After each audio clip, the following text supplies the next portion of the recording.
खोइ भिडियो त आएन त मिरा भिडियो आएन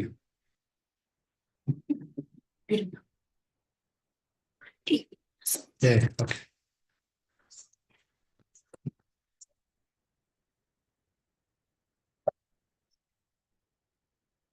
Dr. Samitra, could you please check your audio and video?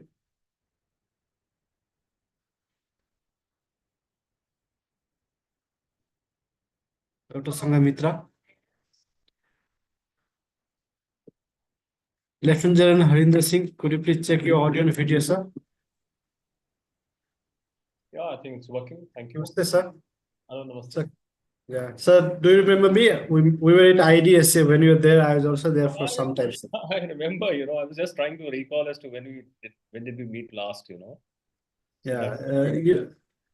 It was after you left IDSA. I have not met you, sir. It's more than 10, 14, 15. 14 years, 14 years. Yeah, I was there 14 in years. 2010, 11.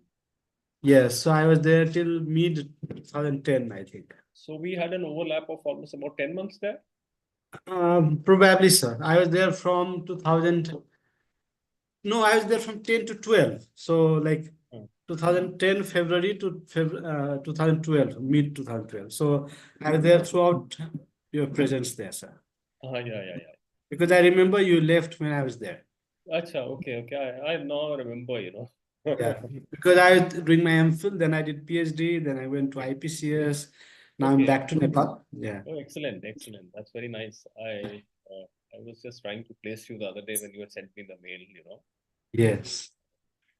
Kasif Anwar, could you please check your audio and video? Can you hear me, sir? Yes, we can hear you. can see you? Sanya, yes, it's perfect. Sanya, could you please check your audio and video? Sanya? Yes, sir. I'm like you are audible to me. Hope I am also audible to you. Yes, we can Good see you. afternoon. Good evening, everyone. Good evening. Good evening, everyone. Vijay, could you please check your audio and video?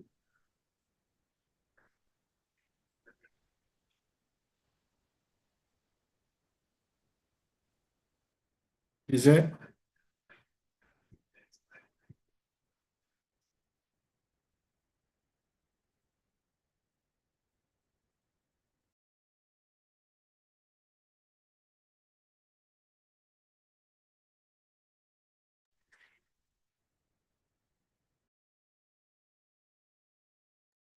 Vijay, please check your audio and video. The phone that time.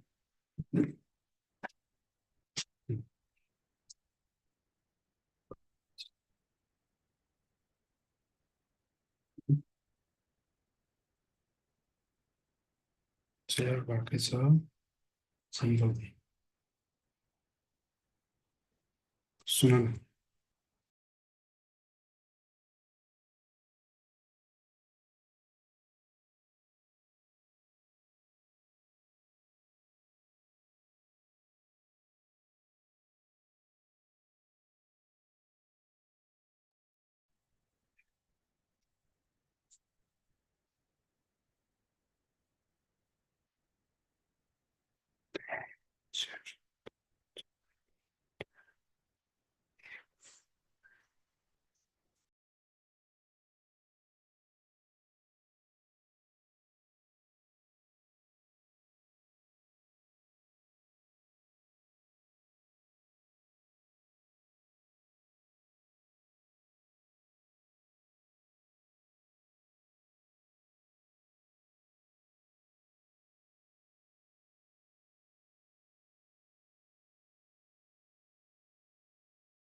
Vijay, please check your audio and video.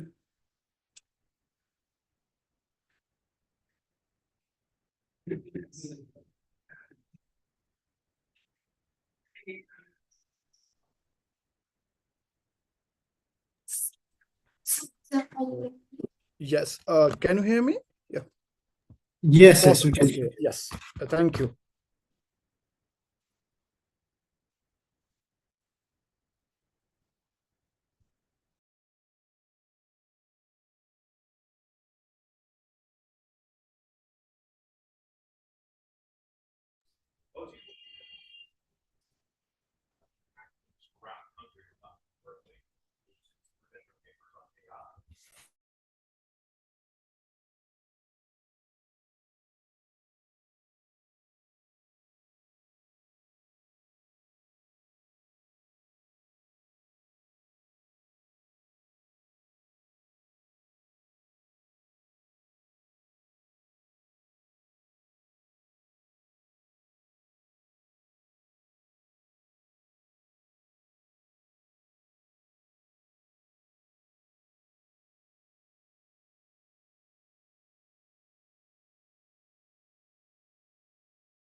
Hello. So are we starting? Yeah, the link is. Okay. So we're waiting for someone or Yes, yes, sir. We are waiting for our chair. Then when he Oh. arrives, then you start it right away. Okay. okay.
Sambhavi, could you please check your audio and video, please? Hello, hi. Actually, my camera is not working. I don't know why. I am trying to join from another device also. Let's see. Okay. Dr. Ghulam Ali, could you please check your audio and video, please? Hello from Taipei. Hello, we I can think it's see you. working. Okay. Thank you. So now, is it on record? Yes. So we're starting now. Since there is some technical issue with the chair, I'll be taking over. So this is the fifth session of this group, and it's on emerging challenges in the Indo-Pacific region, where we have Lieutenant General retired Harinder Singh, who is former GOC of Indian Army. He'll be speaking on importance of land factor in the Indo-Pacific. Then we have Kasif Anwar, who is an independent researcher from India, and he will be talking about China's outreach and India's role in the global chip industry in the Indo-Pacific region. Third, we have Dr. Sambhavi Thite, who is senior doctoral fellow at Jawaharlal Nehru University, India, and she'll be talking on reassessing Central Asia's role in the Indo-Pacific strategies framework, Indo-Pacific security framework. And there's another joint paper by Dr. Sangamitra Kalita and Dr.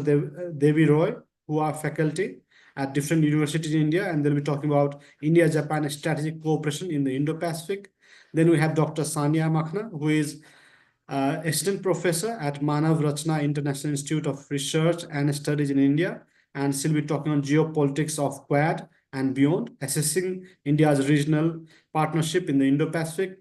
Then we have Dr. Ghulam Ali, who is Deputy Director of Hong Kong Research Center of Asian Studies, Hong Kong. We'll be talking about Saudi Arabia's deepening engagement in Asia Pacific. And then lastly, we have Vijay Kumar Jaiswal, who is Assistant Professor at Tribhuvan University in Nepal. He'll be talking on deconstructing the people's narrative on major issues in the Indo-Pacific strategy. So let me first invite Lieutenant General Harinder Singh first. Sir, over to you. And you have around 10 minutes.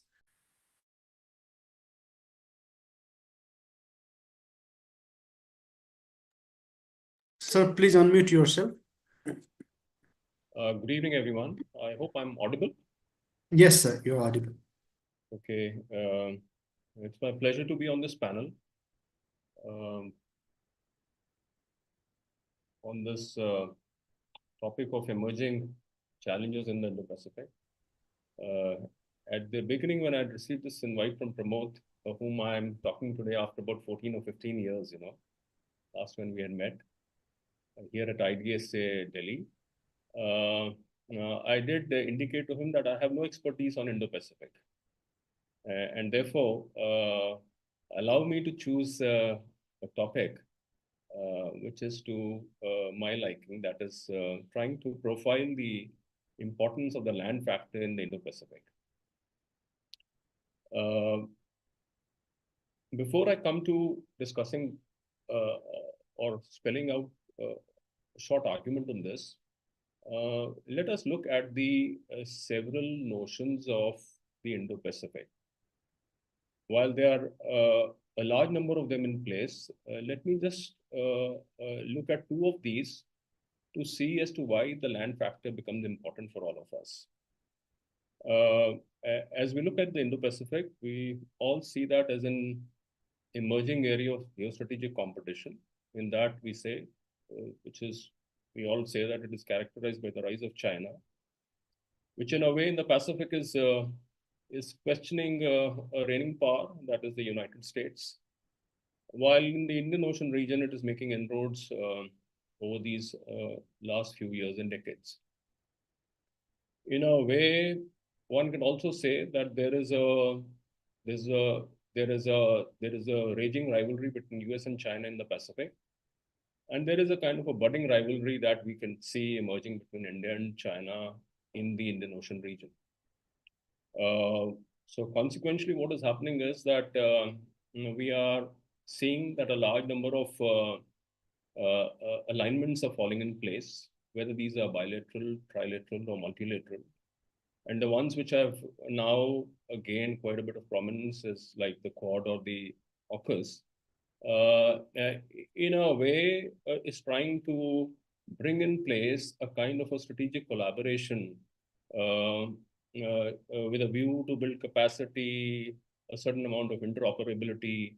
And some Western experts also say that, can be a certain amount of interchangeability also of roles. And look at building a larger security resilience in the Indo-Pacific. So when we look at this particular notion here, what we see is that the Indo-Pacific is treated as one big geostrategic space which is expansive. In a way, it is by 8,000 by 8,000 kilometers, a very large number of countries, close to about 3 dozen countries, some 14 to 15 time zones, and a very large number of large militaries are there, and also 5 nuclear weapon states also there in this region. So this notion basically professes that the entire region, the entire space, the whole of Indo-Pacific is one geostrategic space. The other competing notion is that the Indo-Pacific are in fact 2 contiguous oceans. They are completely distinct and different in a sense that they demonstrate very different pathologies in terms of different maritime geographies, in terms of different maritime histories of war and conflict, in terms of different maritime security contexts and agenda on the table. If you were to look at the Pacific in this particular case, we all see that it's a very congested and a contested geography, that it has a long history of wars and conflicts. It has a history of claims and counterclaims. And there is a constant game of chicken at play at the sea, to the extent of drawing lines on the sea and all that, what we talk of. When we look at the Indian Ocean region, it has largely got open geographies, in a sense that there have been no conflicts or contests in place, other than the routine maritime issues that you have there. And in fact, over the last decades, most of the countries in that region have been internally oriented in terms of looking after their own geographies, possibly dealing with the issues of decolonization over these years. So what I mean to say is that in the second context, these 2 different oceans look at themselves in different ways. The Pacific carries, in that sense, in terms of a strategic outlook, a more maritime outlook and less continental. But when we look at the Indian Ocean, it is, I would say, more Pacific in that sense. It carries a larger continental context and a relatively less maritime outlook.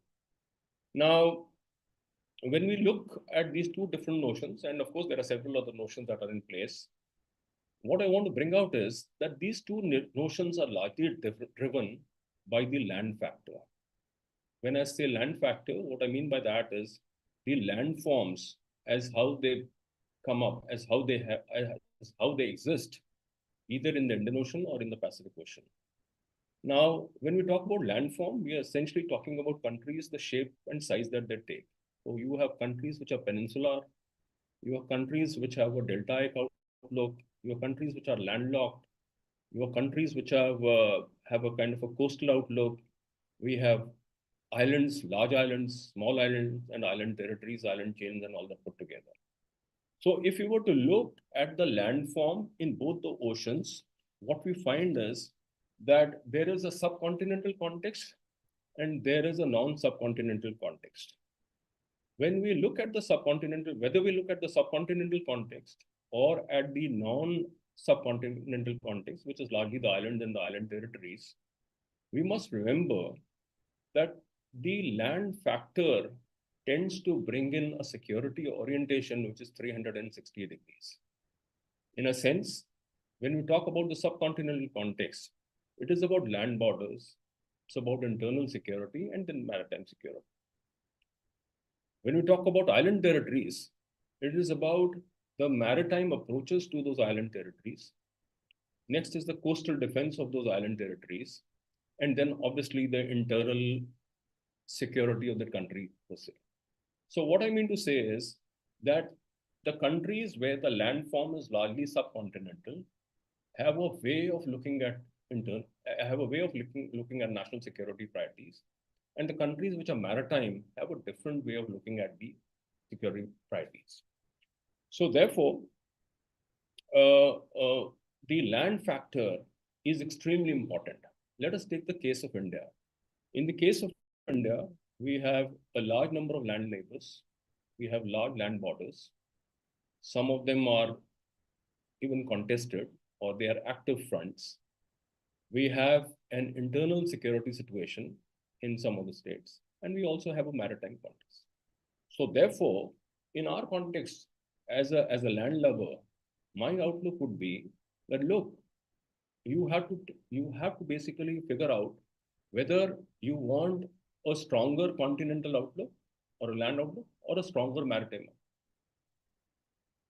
In a way, can you afford to be weak on the Himalayas and be strong at the sea, or strong on Himalayas and weak at the sea? So therefore, this entire issue of contested borders, active fronts, festering militancies, and everything else put together gives a continental orientation to a country like India. Well, there can be several other examples like this. So without getting into that, what I want to bring out is that it is for this reason that when we look at the bulk total of the land armies in the whole of Indo-Pacific, of all the militaries put together, approximately 60% of the standing force is basically land militaries, or land armies. In a way, in the case of India, about 85% of our armed forces is the land component. When you look at Indonesia, about I think 75% of their total uniformed force is a land component. When you look at Philippines, I think it's about 70%. When you look at Japan, it is about 60%. So what I'm trying to say is that despite the fact that some of these countries have a very high maritime orientation, look at the component of the land armies that they have. They have fairly large land armies vis-a-vis the air forces and the navies.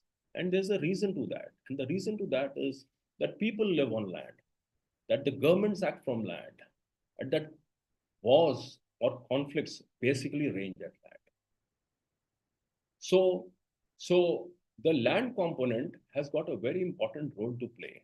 Not only that, the other issue is that the land component carries some of the foundational capacities of any armed force. They are organized on scope and scale, which is different than the Air Force and the navies. Their ability to undertake large-scale operations is at a different scale. Their ability to consolidate gains is at a different scale. So what I mean to say is that in this entire business of maritime security, there has to be an able balance, a sound balance between components of the force. To say that the maritime dimension is largely just an air and a naval dimension is, to my mind, would not be a good argument. That there has to be a joint component which has to be at play. And that is one reason, as I mentioned earlier, that there are a large number of countries which carry this subcontinental outlook. Or for them, land borders are extremely important. For them, how they work from the continent down to the maritime spaces is the way that the maritime security is rooted in continental security. So this is extremely important.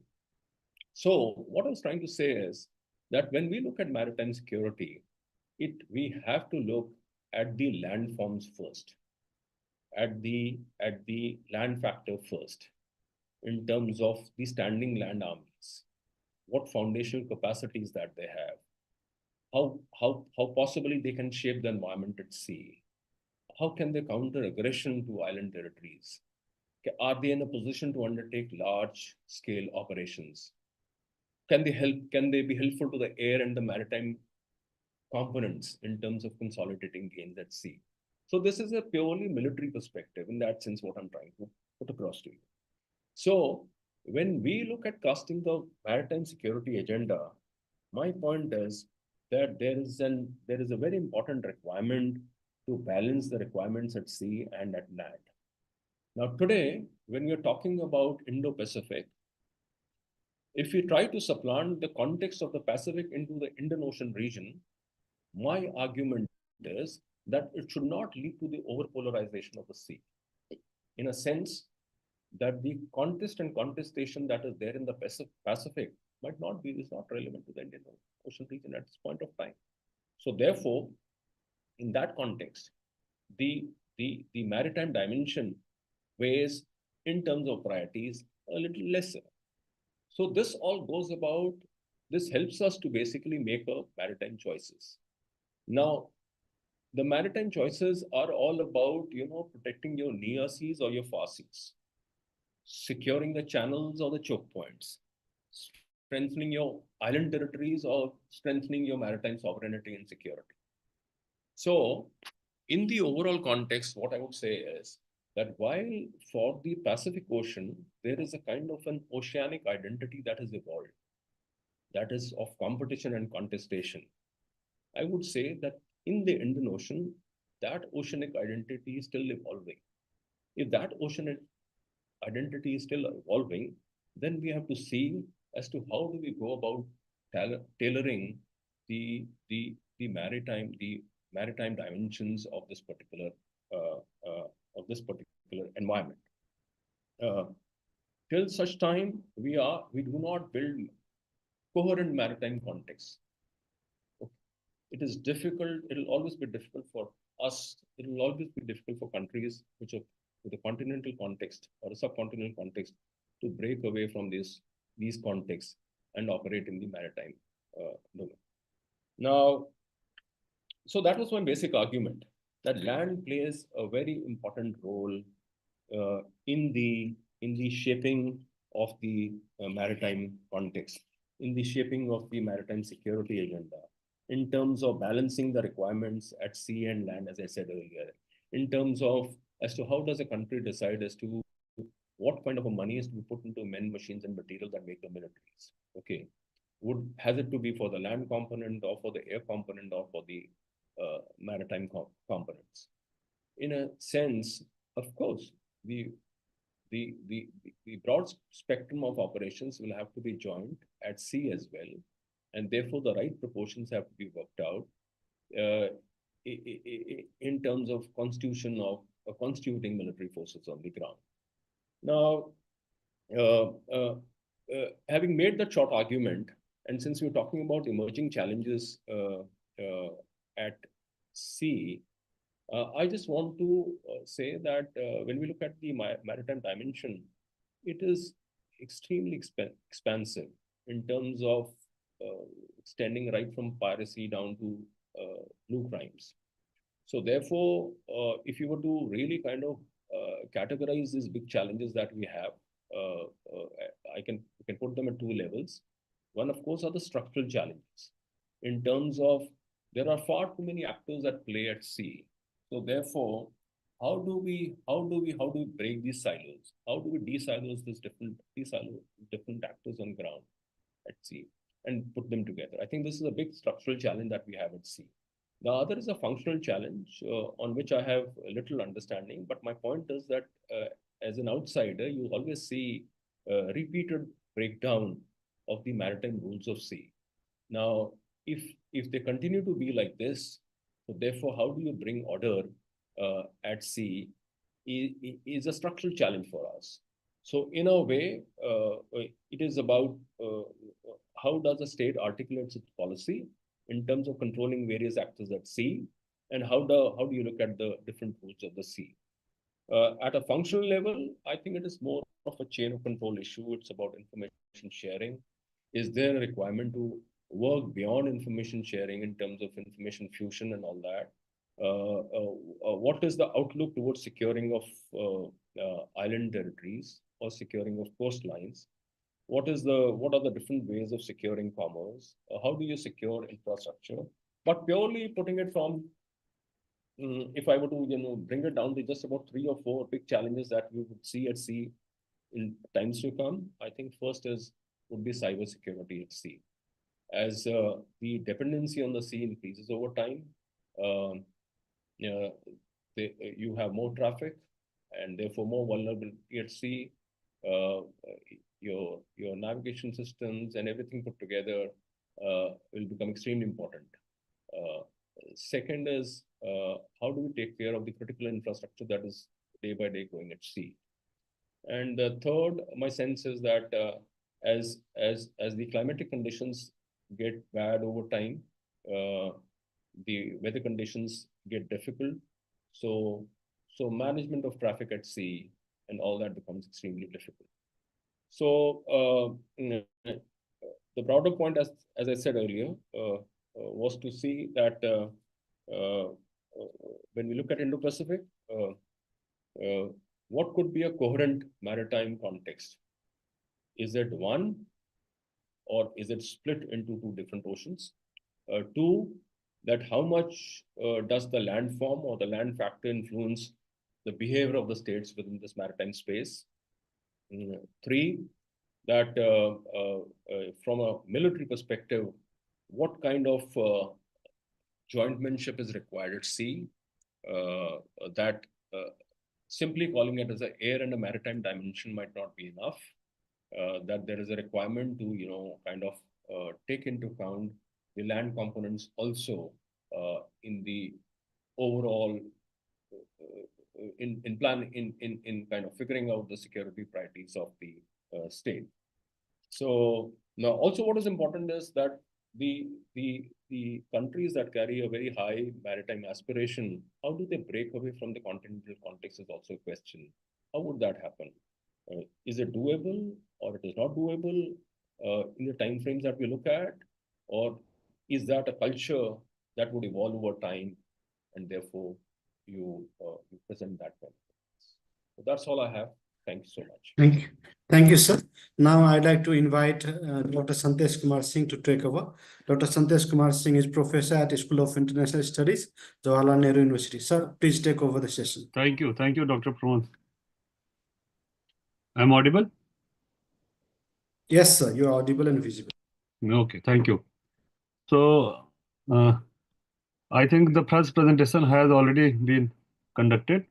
Lieutenant General Harinder Singh has deliberated his paper on importance of land factor in the Indo-Pacific, and which is very relevant to understand why I'm telling.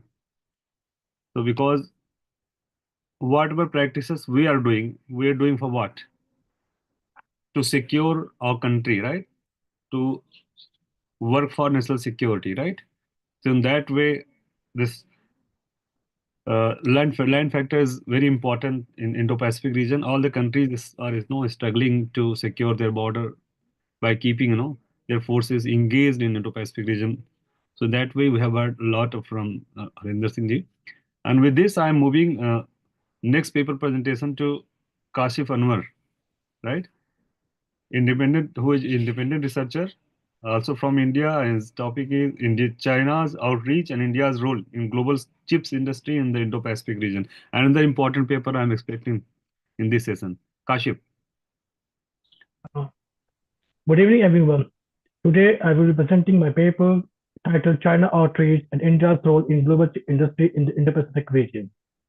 As my paper delves into India's semiconductor policy and cooperation agreement India has signed with other nations regard to semiconductor, which has positioned India as a potential alternative to China in the global semiconductor supply chain. As we can see, at present, the global landscape is at critical juncture as escalating great power competition between the US and China in the Indo-Pacific region has significantly impacted the global trade and tech industry. This situation has prompted nations worldwide to pursue self-reliance in certain sectors and adopt hedging strategies to address national security concerns. The landscape of global geopolitics, diplomacy, geoeconomics, and the geotech policies have undergone a significant change in recent years. Increasing importance of semiconductor in the economy, advanced technology, outer space, weapons, and competition for dominance in the semiconductor industry have initiated a tech race between the US and China.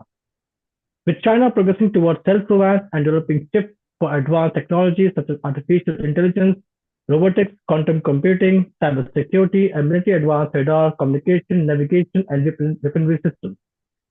These advancements have enabled China to compete with Western nations in the tech domain and have also raised concern for India, considering the situation on the Indo-Chinese border.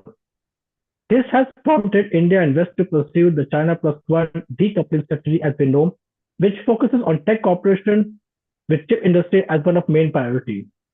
As decoupling strategy has positioned India in a pivotal role as viewed by the West, this has resulted in a complex Indo-Chinese tech competition. Given China's dominance in the global tech industry, as we know, and recent geopolitical tension with its neighboring nations and West, India's rise and tech policies presented India as an alternative to China to the world in becoming a new tech hub. On the other hand, in the case of China, China tech policy and substantial investment in the tech industry in recent years have enabled it to dominate the EV industry and control and regulate the global supply of three critical rare earth materials, as we recently heard, like gallium, germanium, and antimony. Supply has been will be curtailed further, and the refinement process. Further, the objective of China's 2021 five-year plan has emphasized a range of technologies, including quantum computing, new generation AI, and integrated chips. As such initiatives were followed by strategic investment to achieve self-reliance in the chip industry, from mining to research development to chip export, aiming to ensure tech dominance over the US in the coming years. However, as the world is witnessing a significant shift as major tech companies are diversifying their manufacturing bases and are slowly moving away from China, on the other hand, such an event has also pushed India as an attractive alternative for such multinational companies. Now let's see what is India's role and its emergence as a chip power in the coming years. As India is projected to become the third largest economy by 2030 and is poised to challenge China as a key tech hub in Asia and globally, the evolving geopolitics in the Indo-Pacific region and strategies such as the China Plus One have provided India a window of opportunity with a favorable position in the global semiconductor industry. China's growing global dominance in the chip industry is evident as it possesses 40% of the world's reserve of rare earth materials and currently consumes 55% of world semiconductors. Thus, rendering disengagement from China regarding chips by other nations is complex and West is aware of such situations, including India. While tax restrictions imposed by Western nations on China have affected its semiconductor manufacturing capacity for now, India's emergence in the chip industry supply chain as a viable alternative have raised some concern in China and gave West an opportunity to counter China. India's rise as an alternative to China in the tech industry allows nations to diversify and shift away from China, which include increasing strategic investment and promoting technological cooperation and collaboration with India, which will further impact China's position as a tech powerhouse of Asia. This development is being closely observed worldwide, and India's emergence as an alternative to China as a tech power, coupled with India strengthening its position in the service sector, is an opportunity, something India doesn't want to miss in the coming years. India growing ties with the West and the promotion of ease of doing business and domestic manufacturing capacity, including India's semiconductor missions, have enabled foreign companies like Apple, Micron, Keynes, and others to consider India as a viable option. Such developments are being watched by China as it promotes India as a global manufacturer of high-tech electronics and chips, supported by growth of domestic startup culture. However, the path for India is not without challenges, like a gap in India's R&D capacity to innovate and develop an advanced chip is driven by a shortage of 250,000 to 3 lakh skilled professional laborers or crafts, as such gap will continue till 2027. On the other hand, as India is on the road to become the largest market for semiconductors, its supply has become a vital component for India tech policy to ensure a secure digital economy, particularly when semiconductor supply chain continue to be under pressure in 2024, and hopefully it will continue in 2025 next year due to ongoing geopolitical tension worldwide. To address the situation and secure national interests, India's mission has been to implement a long-term comprehensive chip manufacturing policy. To achieve such a vision, semiconductor mission posits that there is a need for a well-established infrastructure, promotion of indigenous intellectual property generation, and collaboration with like-minded countries to establish a trusted source of supply chain. In this regard, India has signed numerous strategic tech partnership, as you can say, agreement, cooperation, and MOU with the US, Japan, Taiwan, South Korea, Singapore, Netherlands, and the EU has enabled and prompted, or can say, Indian companies such as Tata Electronics to collaborate with the Taiwan-based TSMC to establish a chip fabrication facility in Gujarat. India's strategic tech partnerships with many nations have enhanced its domestic chip industry, fostering a substantial talent pool, promoting digital economy, facilitating investment, and augmenting its R&D capacity in semiconductor sector. Such partnership also supports India initiatives like Make in India, Startup India initiative, Atal Innovation Mission and Startup India scheme and innovation promotion. On the other hand, such technological cooperation with other countries in conjunction with Indian government policy enable India to enhance its R&D capability and technological manufacturing capacity. Further, such development will introduce a new insight and cutting-edge technology to the global tech environment, elevating India's status as an emerging chip manufacturing hub and power. Furthermore, India's ascent in the semiconductor industry and its increasing significance in the global supply chain have become a prominent feature of global tech sphere, reinforcing China Plus One strategy and positioning India at the center of tech advancement in the Indo-Pacific region. In this context, despite China's substantial investment in its domestic chip industry to produce advanced chips and circumvent the West sanctions, including technological restriction and export control on the sale of advanced chips to China. The West's moves so far have impacted or slowed down China's Made in China 2025 initiative goal of achieving self-sufficiency in the semiconductor industry. As China faces limited access to cutting-edge technology such as lithography machines, which are primarily manufactured by the ASML in the Netherlands and is crucial for ensuring China's tech independence. Conversely, the improvement in relation between India and West is perceived as a mutually beneficial, allowing Western nations to counter China and restrict its technological advancement while providing India with an access to advanced technology. As strategic technological cooperation allow India to secure its semiconductor demand and requirement and necessity, which has enhanced its position in the global semiconductor industry. Coming to the conclusion, the global tech industry has experienced a rapid transformation, as we have seen in the last 10 years, due to the emergence of new technology resulting from advanced semiconductor chips. Consequently, access to and control over such semiconductor has become a crucial for many nations, including India, China, Japan, South Korea, EU, and the US. In this context, emergence of India as an alternative to China as a manufacturing and supply of chips is regarded with optimism by many nations and global tech companies.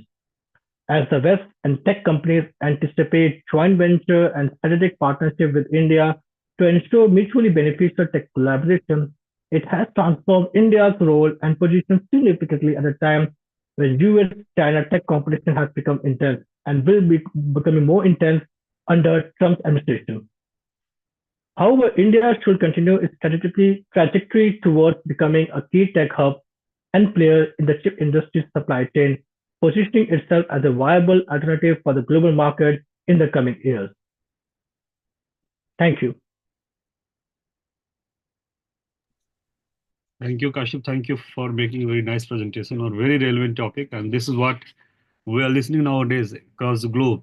The importance of chips are, growing, fast, and that is not demanded in particular sector. That is being demanded by all sectors. Now we have started incorporating the role of basically AI and cyber security kind of issues also coming along with other issues. So with that, keeping that that fact in mind, we may say this is one of the best paper you have written. But at the same time, I would like to hear back from the participants audiences in the last, because you'll get more questions. This is very relevant how India is going to cooperate with Taiwan, because that is one of the closest ally of India, right? If we are going to have more and more companies of chips companies that I'm talking about in that reference to basically, definitely we are going to have differences with those partners who are very much known for their productivity of chips. So definitely we'll have questions in the last. And with this, I think we should move to next participant and paper presenter, Dr. Shambhavi Thite. Shambhavi, are you there? Hello, sir. Hi. Sorry, due to technical error, my camera is not That's absolutely working, but fine. I would like to share my screen for the presentation. Yeah, go ahead. Yeah.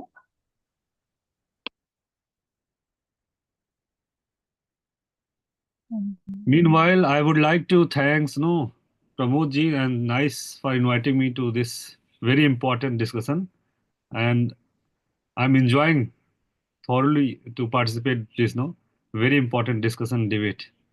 Pramod ji, thank you so much. Yeah, Shambhavi, it's quite visible. Your PPT is quite visible. Yeah. Hello, I am Shambhavi Thite, doctoral fellow at School of International Studies in Asian Studies in Jawaharlal Nehru University, New Delhi. Topic of my presentation is reassessing Central Asia's role in the Indo-Pacific security framework. So, to begin with, Central Asia is now receiving increased scrutiny for its potential contribution to the security architecture in Indo-Pacific. This shift in perspective is driven by the region's strategic geographical position, abundant energy resources, and enhanced connectivity with the South and Southeast Asia. To comprehend the changing role of Central Asia, it is essential to examine its historical context, economic interconnections, and security dilemmas, the strategies employed by both regional and global powers. So, my paper is focused on all these aspects and all these issues.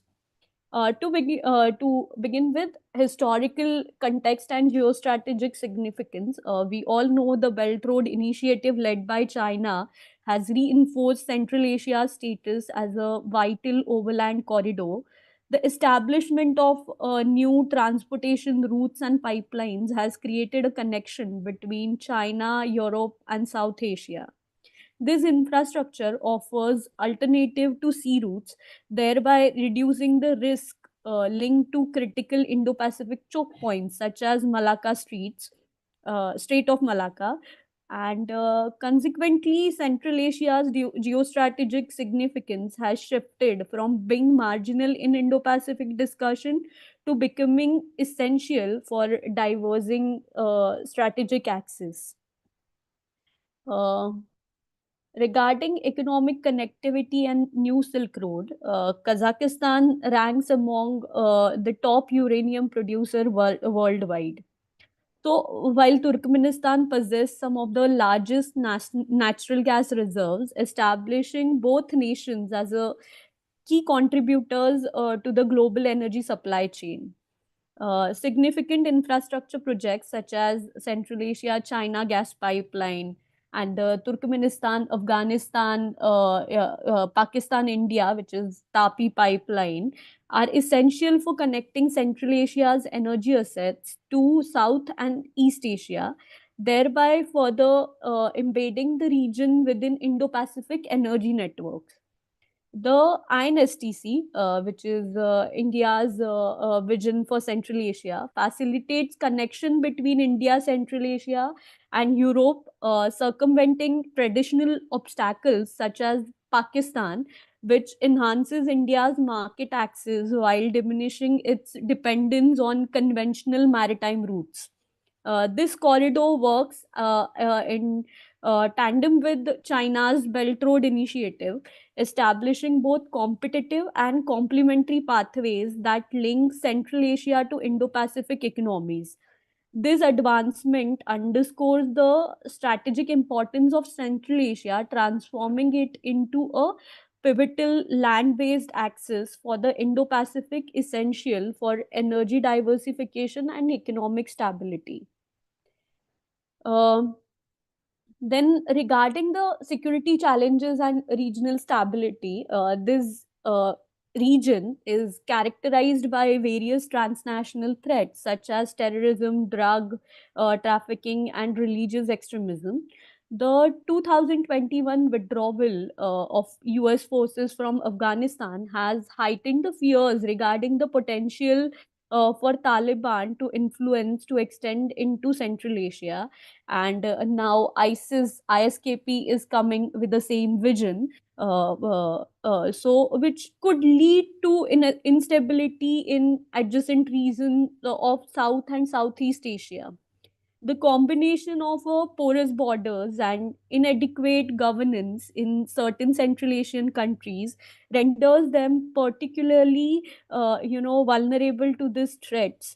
Uh, then China's expanding military footprints in Central Asia, framed as a counterterrorism collaboration, has a significant repercussion for the balance of power in Indo-Pacific.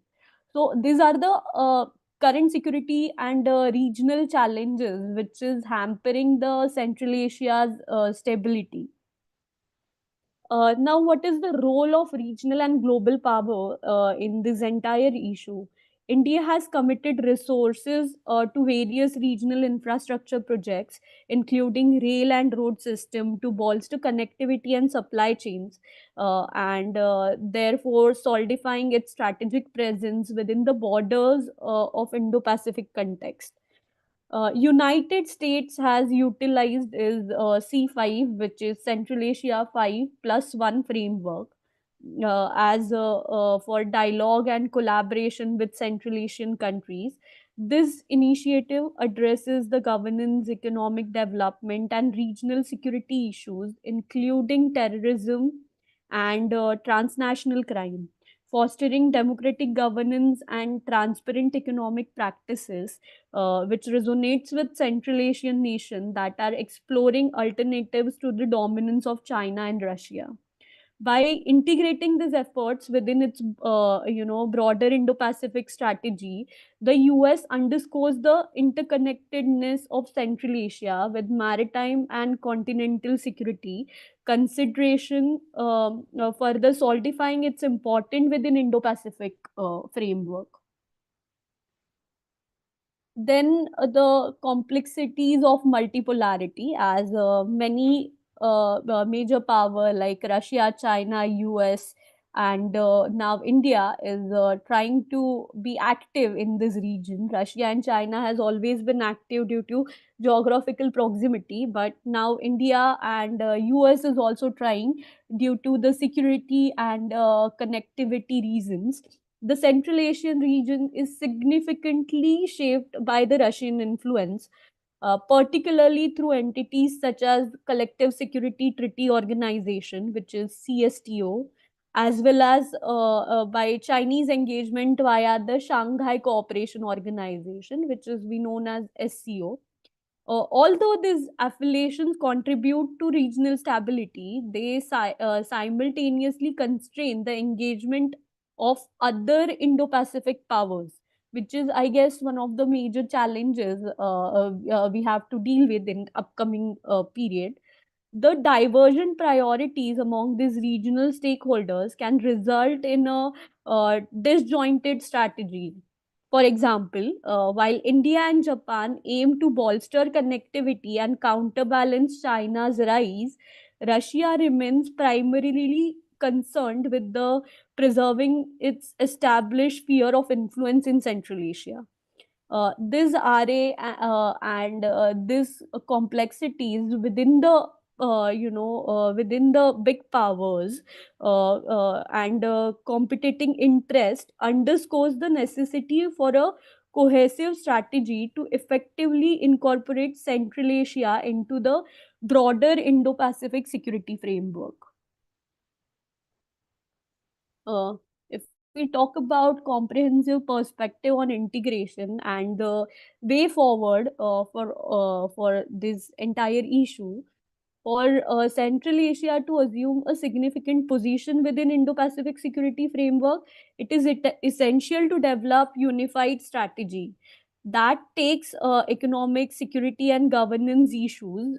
There should be one organization which will deal with all these issues, because currently, even if we look at the Indo-Pacific framework, we are somewhere lacking when it comes to organizational support. Many small regional organizations are playing huge part, but there is a no single organization which could take a lead and focus on this entire framework.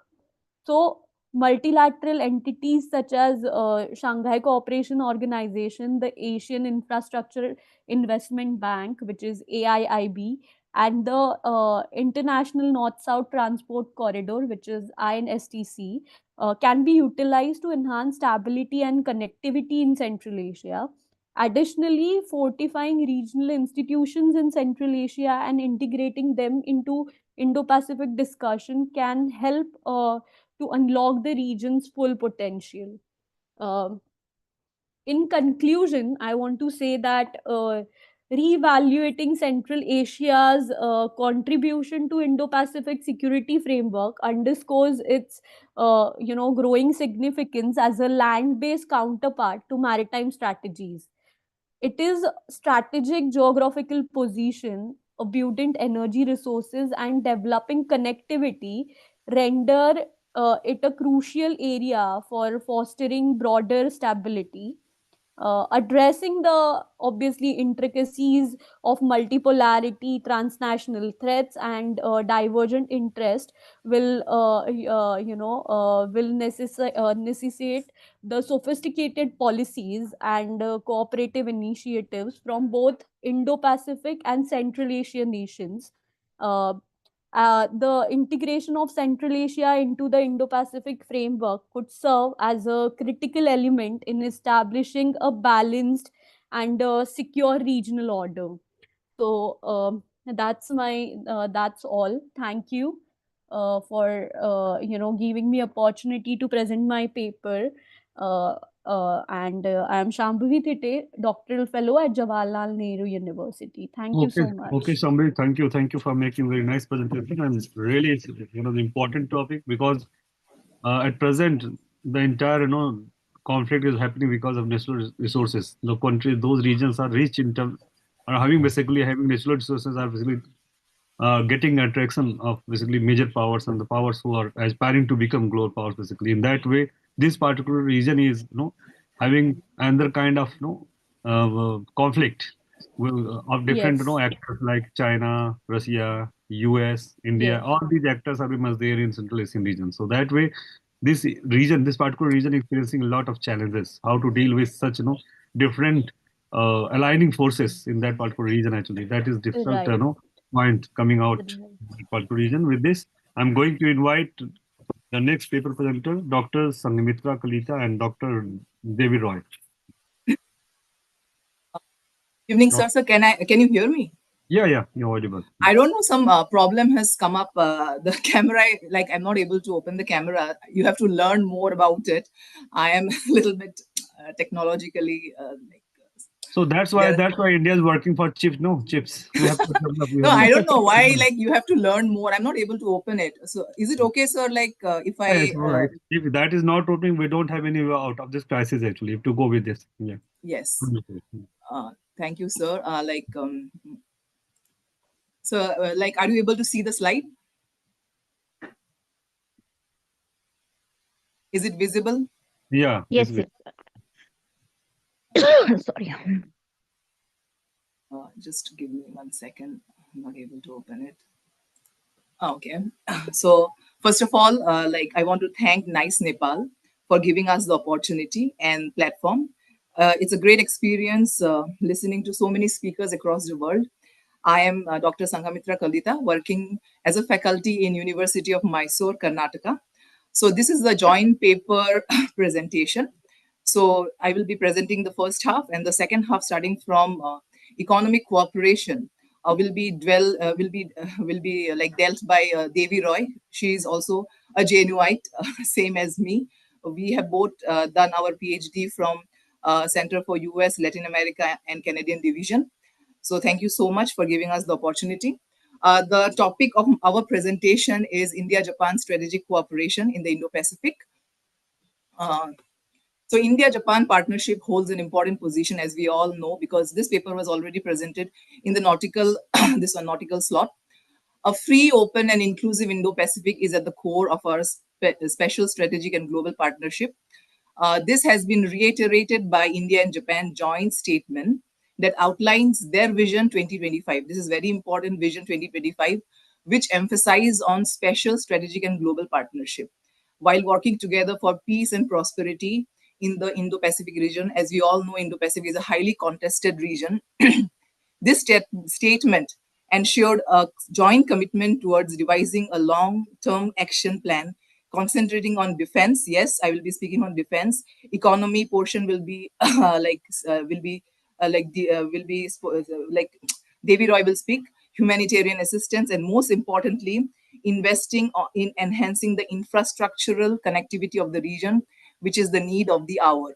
So next Japan in the Indo-Pacific. Over the last decade, we have witnessed a resurgent Japan playing a major role in the geopolitics of Asia and in the Indo-Pacific. An unrestricted Indo-Pacific is one of the most salient beliefs of Japan's foreign policy. Japan remains committed to a regional order, which is, of course, rule-based, working on transparency, openness, and laws for trade, investment, quality infrastructure, and most importantly, prevention against external coercion. Japan encourages freedom of navigation, which does not correspond to economic necessity but also has security implications. This has been the grand strategy under the Abe-san administration to revive its national strength and confidence, enabling Japan to seek a greater regional economic role in the global world order. Promoting infrastructure growth and connectivity would further enable it to tackle challenges of diplomacy and security in the region. The above objectives have evolved into projects such as Asia-Africa Growth Corridor, initiating greater connectivity between the two continents of Asia and Africa. Japan has sought to further its influence through economic investment, engaging its infrastructure and connectivity projects, and lobbying for inclusion of states like India, New Zealand, and Australia in the East Asia Summit. Driven by challenges posed by China, of course, China is an important challenger for both the countries, for both India and Japan, particularly its growing influence in South China Sea and the perceived threat to Japan's investment and infrastructure project in ASEAN nations. Through the BRI initiative, Japan under former Prime Minister Shinzo Abe reinforced the quadrilateral security dialogue by resuming talks in 2017 to uphold rule-based order in the Indo-Pacific and came up with the concept of FOIP, that is Free and Open Indo-Pacific. Abe's FOIP strategy was rooted in his vision of the arc of freedom and prosperity in the year 2006 and confluence of the two seas in the year 2007. Abe's policy rested on three key pillars, that is, the advocacy and establishment of rule of law, ensuring freedom of navigation, and promoting free trade, pursuit of economic prosperity, including efforts to enhance connectivity, and a commitment to peace, stability through active engagement in the region in collaboration with partner countries. Next, like India in the Indo-Pacific.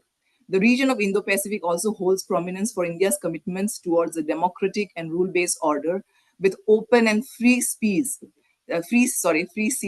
space and airways. And this was reiterated in the Shangri-La dialogue by Prime Minister Narendra Modi. It further connects the region through the vision of freedom of navigation, unimpeded commerce, and peaceful settlement of disputes in accordance with international law, a fundamental aspect to its diplomacy. Its perspective towards the region boasts about its inclusiveness and connectivity. India's major policy of Act East remains prime for its connectivity initiatives, while its infrastructural projects of Kaladan transport projects, Sagarmala, Bharatmala are enabling India to position itself as a major connectivity promoter in its neighborhood. Now, the paper is premised on three aspects, that is military cooperation between India and Japan, economic cooperation, and maritime security. So India, Japan, I will just make it a little bit shorter because of paucity of time. India-Japan military cooperation. India-Japan defense cooperation has emerged as one of the central pillars of its relationship over the years. And one of the foremost aspect of this is India-Japan 2+2 dialogue, which involves both foreign and defense ministerial meeting, which was initiated in the year 2019. And this is an important step forward in this direction towards cooperation in the military, aspect. The ministers in the third 2+2 meeting welcomed the possibilities to further enhance the bilateral security and defense cooperation, followed the national security strategy of Japan issued in the year 2022, and recognized such cooperation as an important pillar of India-Japan special strategic and global partnership. Now, over the years, the Chinese military buildup, the kind of defense spending we have witnessed by China around this region has been a major concern for both the countries. India-Japan bilateral military exercises across Asia has been instrumental in expanding acceptance as key regional strategic actors by other powers, within Southeast Asia, East Asia, and Indian Ocean region and the Persian Gulf. Now, joint military exercises are extremely important, and it reflects regional balance of power and politics and power projection in the region. Now I have given in detail about the different military exercises. Take for example Zymex, Japan India maritime exercises over the years, and how they are extremely pivotal in this direction. The first ever joint naval drill in the Indian Ocean between the Quad countries took place in the year 2020, when Japan, India, and United States took part in Malabar naval exercises. Extremely important. And going to the next slide. Next slide is also the continuation of different exercises. I'm going to the other slide. The third cybersecurity dialogue conference took place in the year June 2021 between India and Japan.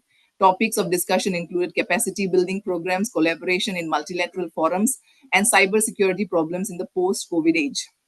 Now, the Malabar Naval Drill, which took place in the year 2021 with participants from the US, Sorry. India, is also an important step in this direction. I will move a little bit faster. Exercise Dharma Guardian is an important annual exercise between two countries. Aim of this exercise is to foster military cooperation and enhance combined capabilities to execute joint cooperation in semi-urban environment under Chapter 7 of United Nations Charter. Then we have the 5th edition of Dharma Guardian. Then we have Veer Guardian 2023. Now, this is extremely important in the sense that we are also conducting not only naval exercises, but also Air Force, like drilling between the two countries, between the Air Force of Japan and India, which happened in the year 2023. Then over the years, all these exercises have shown the urgency to speed up military cooperation between the two nations. And another aspect of our defense cooperation is, of course, is intelligence sharing, which holds a key to address Chinese expansionism in the region. So this is a continuation of different exercises that we have witnessed. So I am giving over to Devi, who will be speaking about the economic cooperation, about infrastructure and connectivity, and also the maritime aspect. Over to you, Devi. Thank you so much. Thank you for giving us the opportunity. Okay, thank you, Dr. Kalita. So she's already mentioned that the India and Japan share special strategic and global partnership because the two countries have a long history rooted in spiritual affinity and strong cultural and civilization ties. So I am discussing about the India-Japan economic cooperation and maritime security. So, India-Japan economic cooperation, there is infrastructure and connectivity projects. So, the two nations have worked together on well-known infrastructure projects such as the Mumbai-Ahmedabad high-speed rail, that was bullet train project, and the Delhi-Mumbai industrial corridor. In recent years, a number of connectivity and infrastructural initiatives have started between Japan and India. So, I'm telling a few of them because of shortage of time. So, there is the dedicated freight corridor, that is the DFC, is a railway project that would build two high-speed, high-capacity freight corridors: the Dadri to Jawaharlal Nehru Port Western Corridor and the Downcountry to Ludhiana Eastern Corridor. So Japan has contributed money and knowledge to help build the Western Corridor. The north There is a act is policy. We already know that the Northeast Road Network Connectivity Improvement Project is a road development initiative aimed at enhancing the northeastern Indian states accessibility and connectiveness. So Japan has contributed grants and loans for the building and upkeep of the project's roads and bridges. So, in pursuit of Japan's free and open Indo-Pacific strategy, the late Prime Minister Abe initiated the Partnership for Quality Infrastructure in May 2015 in collaboration with the Asian Development Bank.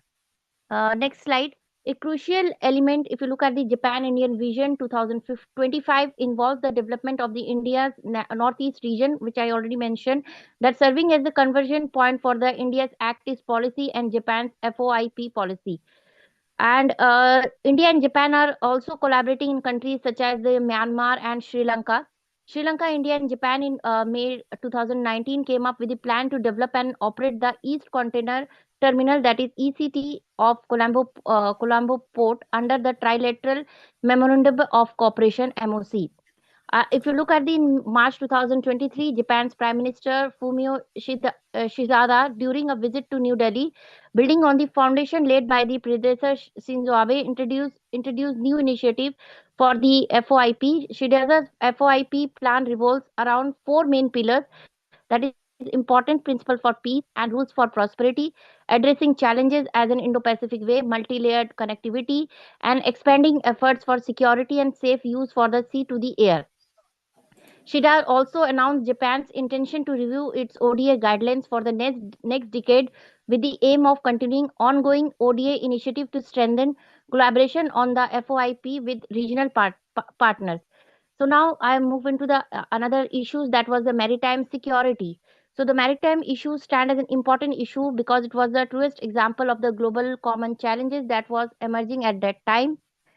This requires a strong and enduring partnership between India and Japan in ensuring a free, open, and prosperous Indo Pacific region that is inclusive and rules based.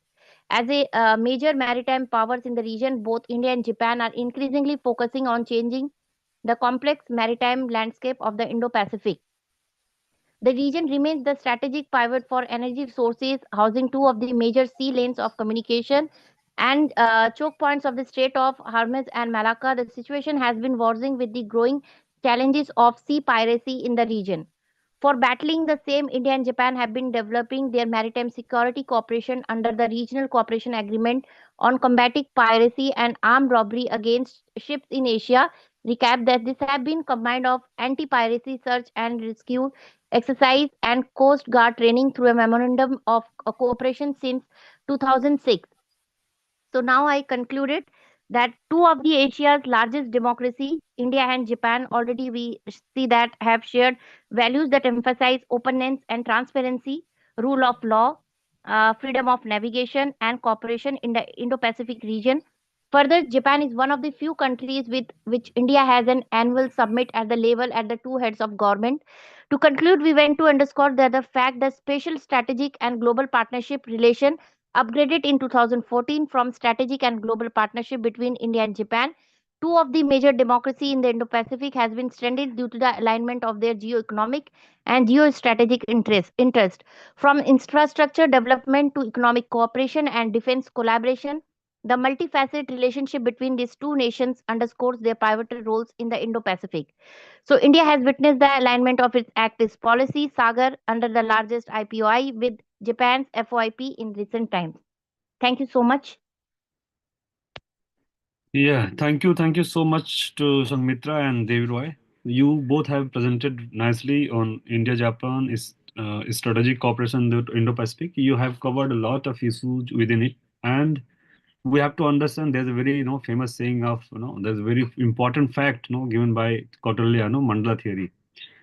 Enemy is friend, and that is the case of India and Japan. We have celebrated that relationship long way back, and still we are enjoying that relationship in 21st century, because the challenge we are witnessing in present scenario is China.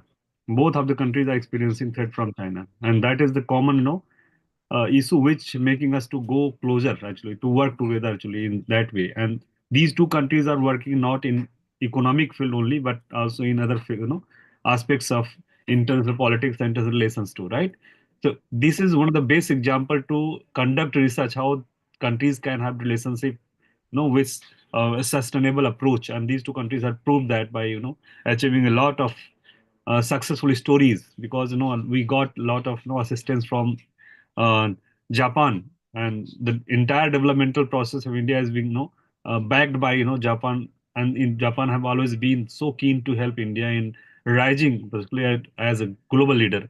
So in that way, these two countries are celebrating, and definitely Japanese are also getting support from India too, in context of providing market, in context of helping them to counter basically China in that particular region. So with this important note, I would like to thank both our presenters, and definitely to invite the next presenter, Dr. Sania Magna, Assistant Professor, Manav Rachna, International Institute of Research and Studies, Yeah, Tanya. Very good evening to everybody. Already very nice presentations have taken place. I'm Dr. Sanya, an assistant professor. Sir has already given the introduction, I think. I have also done my PhD from JNU itself. And today I am going to present on the topic geopolitics of Quad and beyond, and assessing India's regional partnerships in the Indo-Pacific, whereby I will be covering 4 or 5 themes. First of all, I'll be just giving a brief summary about why significance of the Indo-Pacific. Already, I think most of the people have covered it, but still, I'll be covering it. Then I'll be covering India and the Indo-Pacific, and then India and the Quad's partnership, and then regional aspirations of India beyond Quad and the challenges which India face in the Indo-Pacific, and then I'll conclude my paper. So, just looking at the significance of the Indo Pacific, the region is geopolitically and geoeconomically very, very important. It's becoming strategically very important among the major powers of the world. We find that competition in that China's intervention, US intervention, Australia, Japan, and now India is also becoming the part of this belt. Because this region has lots of resources. Apart from that, 60% of the world's population is residing in this region. It consists of 4 continents, that is Asia, Africa, America, Australia, very important continents again. And two-thirds of the world's global economic output comes from this region. And most of the important sea trade routes like Strait of Malacca is there, Suez Canal is there, and we have Silk Route is there, all passes through the Indian Ocean and the Pacific Ocean. So this region becomes strategically very, very important. So towards this region, different countries have different perceptions. For example, US wants to have US has this perception, it actually consider the region as a counter strategy against China, because it wants to counter China against its aggressive expansionist policies in the region. And similarly, India does not see the region as against anyone. So in the recent summit also, which held Indo-Pacific Summit in 2024, India clearly stated that we are not against anyone. We want inclusive, collaborative Indo-Pacific. So India sees the region from Africa to America, whereby India focuses on multi-alignments, bilateral cooperation, and to create or to foster democratic, equal, sovereign, and rules-based order in the Indo-Pacific, where every country can equally participate in the Indo-Pacific. So it's not against anyone. Similarly, different countries have different perceptions about the region, and these perceptions help them to formulate their policies, Indo-Pacific policies, or towards the region. They formulate their foreign policies and help in fulfillment of their strategic interests also, and also it helps in the development of the region as well, because when multilateral engagements and bilateral engagements are happening, so ultimately the region's development is also taking place. Now I'll be focusing on India and the Indo-Pacific. Initially, India was not proactive in the region, and its policy was not inclined towards Indo-Pacific. It was when China's aggressive intentions, or China attacked its borders and also its sea lanes and started making bases and ports surrounding in the countries which are surrounding India. So when China became active in the region, India became active in the region, and it led India to rethink its Indo-Pacific policy. So India started rethinking its Indo-Pacific policy, which was mainly concerning towards South Asia and Indian Ocean. And it was an unexpected opportunity for India when Quad was formed, and Australia, US, and Japan, thought that India can be a significant player to counter China in the Indo-Pacific. So then suddenly India reshifted its Indo-Pacific policy. So major strategic interests of India in the Indo-Pacific are building connectivity, reducing diverge interests in the region, focusing on more collaborations, that is multilateral and bilateral, maritime security, socio-economic development, and also providing human security in the region, and also to promote its look, act east policy. relationships with Southeast Asian nations also. So India is not against anyone, and also India wants to balance its geopolitical challenges which are occurring in that region. So India also wants to maintain its relations with the island nations, that is Seychelles, Maldives, Sri Lanka. So in that way also, this India these are some major strategic interests of India in the Indo-Pacific. Now I am going to talk about the India and the Quads partnership. And no doubt, US, Japan, Australia, these countries consider, because Quad is a quadrilateral security dialogue which is formed of four members: India, Australia, Japan, and US. So these three countries consider India as a very important player in the Indo-Pacific to counter China. But on the other hand, they also perceive India as a weak link, because India is reluctant to form any firm military alliance, because if you see India's history also, we always focused on NAM policy, that is non-alignment policy, whereby we never wanted to be a part of any military bloc against anyone. So in Quad was actually formed to you can say counter regional challenges, and especially to counter China's aggressive intentions in the region. So India never wanted to be, you can say, in the firm military bloc, but yes, it wanted to take benefits from the Quad, like engaging in bilateral cooperations, engaging in naval or military exercises, engaging in multilateral cooperations, and also to raise its international status among the major powers. So through Quad, India uses mixed approach while dealing with the Quad. First is situational and issue based. When I'm saying situational and issue based, that means India is using strategic autonomy when it comes to taking decisions regarding balancing of relations with Russia and China. So it does not directly attack or becomes anti-Russia and anti-China. We can see it in the case of Russia-Ukraine wars also, that it is not in favor of the war, but at the same time, India is not, you can say, directly countering Russia for that. And also, similarly, is the case with China also. India is most of you can say sorting out the issues and problems rather than going into conflict. So it doesn't, and it uses neutral approach because it avoids conflicts. It is not against anyone. It rather focuses on more pragmatic approach, more inclusive approach, more collaborative approach, whereby India wants multi-alignment, seeking mutual and beneficial relations with other countries. So now the very important part actually which I'm going to discuss is regional aspirations of India beyond Quad. So if you see, India is not limited only to Quad. India wants to have more relationships, because it wants to focus on socio-political, economic development of the region as well as of India itself also. And it also wants to create a very strong security network in the region, because it sees most of the Indian Ocean trade routes are passing, important trade routes are passing through the Indian Ocean. So it is a great concern. The maritime security becomes a great concern for India. So India's regional aspirations, already it has started bilateral relationships with Japan, with Australia. I think Dr. Sangamitra and Dr. Devi Rai has already explained about India-Japan partnership. And they have also started military exercises, naval exercises like OS, Index, Malabar. All these practices are going on. Even economic trade relations are building.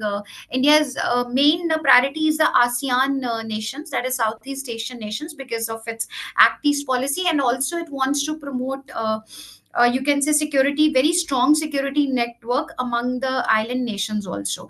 And Sagar is one such example, that India wants to promote a very inclusive order or democratic sovereign order in the Indo-Pacific, that is security and growth for all. So the opportunities for India to build a regional partnerships are cybersecurity is there for on this in maritime security is there, regional you can say artificial intelligence is there, and then non-traditional security threats, whereby this such terrorism, and also whereby India can have relationships with or regional partnerships with other countries. India can also build strong economic networks, can provide human security. Like you can say the COVID-19 was such pandemics can occur again, or anything can happen, human disasters, whereby India can also provide the socio-economic, political, and human security.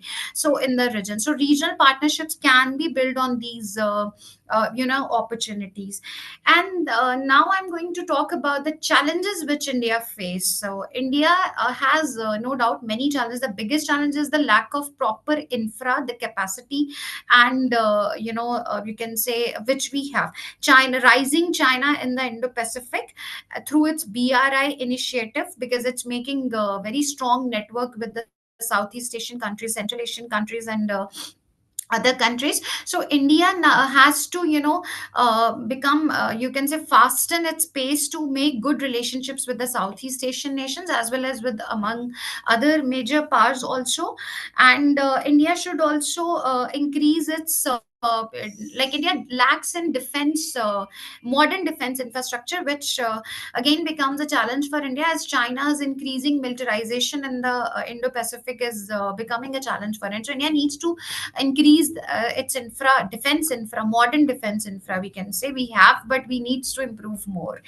Also, we needs to improve our market economy and capacity in the region. And regional competitiveness and conflicts or rivalry also become a hurdle for India. Lack of strong regional security alliance is lacking in the Indo-Pacific, for like where India can be a stronghold. So these are, I think, few challenges which India needs to focus on and needs to cover up. So now I conclude my paper by saying that it's a very vital, like geopolitically and geoeconomically, it's a very vital position or landscape for India to have shape its foreign policy. And whereby India can also, India through its multilateral alignments and regional or bilateral partnerships, can you can say develop its self as socio-economic development can be happen. And also in Quad, or also it can become a very significant player after China, or you can say against China, as it can provide cheap market in the region, because Australia, US, and Japan can be expensive markets for Southeast Asian nations and island nations and other countries in surrounding the Indo-Pacific. So India can be provide cheap market. It's just that India needs to improve its capacity. India needs to build strong infrastructure. Security wise, it can be a best, trade routes can be improved, infra can be improved, and India can also become a very important international figure when it comes to Indo-Pacific, or shaping its policy in the Indo-Pacific among the major regional powers. Thank you very much. Thank you so much, Sanya. It was really a wonderful presentation, and you have nicely Thank you. elaborated the role of the role of Quad basically, because it is getting prominence role in this emerging world order. All the major countries are considering as important multilateral platform. As we all are knowing, 2007 onwards, 2007 to 17, what happened? This particular group was dysfunctional, but later what happened? It has revived, and all the countries has started taking it seriously, and member states of Quad have proactively got engaged in countering basically China through different mechanism by having comprehensive agreements and treaties basically, and that's what happening. That is what taking place in that particular region. But at the same time, we need to understand there's another dimension from Indian perspective. That is not the thing we have to look into. Basically, that time we are used to say like China is one of the biggest threat to India, but that is one side of the story. At the same time, nowadays we are listening like deep state, who is sponsoring these kind of concepts, which states are involved in doing deep state kind of mechanisms through which they are trying to influence the governments or to destabilize the government across the globe. So to keep ourselves safe, we have to be careful. We don't need to too much dependent on particular region or country or group. Basically, we have to be smart. We have to be wise in that way while we are taking side basically with a particular country, group of countries basically. And in the case of Quad, this is what happening. We are so much dependent. We are so much hopeful with this Quad. But that is one side of the story. It is good to have good relations with China, because that is what government of India is doing. we are trying to minimize our differences with China. What happened in past at border, basically, that is what we have done, and that is the excellent move actually of government of India. That is one of the surprising, basically, act of government of India. Basically, no, the West has never imagined India is going to have good relationship with China soon. Basically, that is what happened. So in that way, we have to have maintained a good relationship with all the countries, and the countries of different groups. Basically, that is what India. A lot of countries, a lot of experts of foreign policy are used to say like India is here, India is there, India is everywhere. What kind of India policy India is adopting, India is practicing? Basically, that is smart diplomacy. Don't let the any country know what India's basically next move will be, basically where India will be. So this is the smart diplomacy. We have to go by that, and that is what India government is already doing. We're trying to maintain balance, and that is what calls the multi-alignment in this present world order. That this is what happening with this. But the role of Quad definitely is very important. There's no doubt, and we are trying to have good relations with all these four. These. If I'm talking about from Indian perspective, all these three members like Australia, Japan, and USA, definitely that these three countries are important for India's growth or the rise as a regional power, or not only regional, global leader in global South. Basically, that is what been said by uh, experts. So with this, I'm thanking you, Sania, for making very nice and presentation. Definitely, we'll have more questions, interaction in the last. This is what I'm expecting. With this, I'm going to invite the next presentation. Thank you so much, sir. Yeah. Dr. Ghulam Ali, Deputy Director of Hong Kong Research Center for Asian Studies. Dr. Ghulam Ali. Thank you very much, Jay. It's a great honor and great opportunity to interact with a lot of very senior Indian scholars. I like to share my slide. It should be through, I guess, yes. Yes, visual. Well, it's not very long. I'll try to. I have less knowledge, so I'll try to finish quickly. Most of the scholars have covered very important areas of Indo-Pacific and external play. I will see the role of Saudi Arabia. So when we see Asia Pacific as a region and we see the role of external powers, we normally go for United States. Then we see China, although it's within the region, but China's role is considered after the US as the most important influencing Asia Pacific region. Then we also see European Union, individual country as well as a regional bloc affecting this region, also because of its economic power as well as its colonial legacy. One aspect which is not discussed really, but I consider it's an important and emerging external player influencing and interacting with the sub-region and countries of Asia Pacific, and that is Saudi Arabia.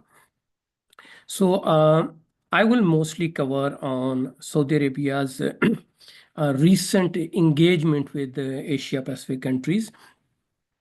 I covered 4 sub-region in Oceania, East Asia, Southeast Asia, and South Asia.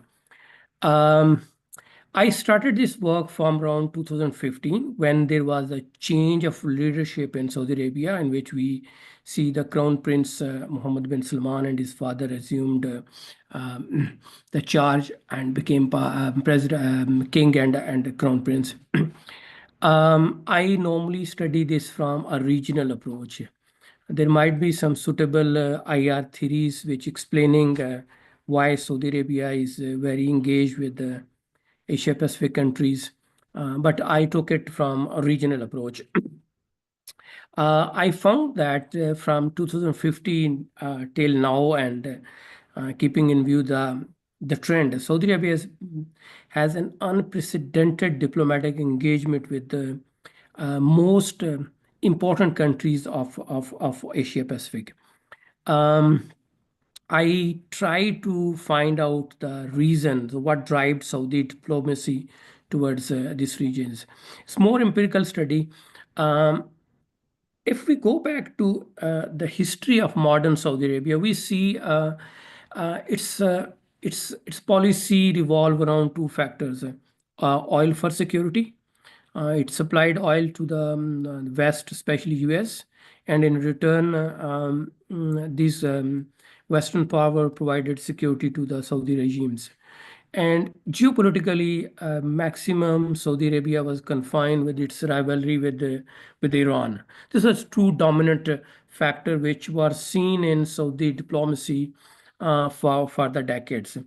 But but recently, I quoted from a senior Thai journalist who says that it's quoted in 2023 that within Asia Pacific, there are more news about Saudi Arabia's engagement with these countries, including with Thailand and India, China.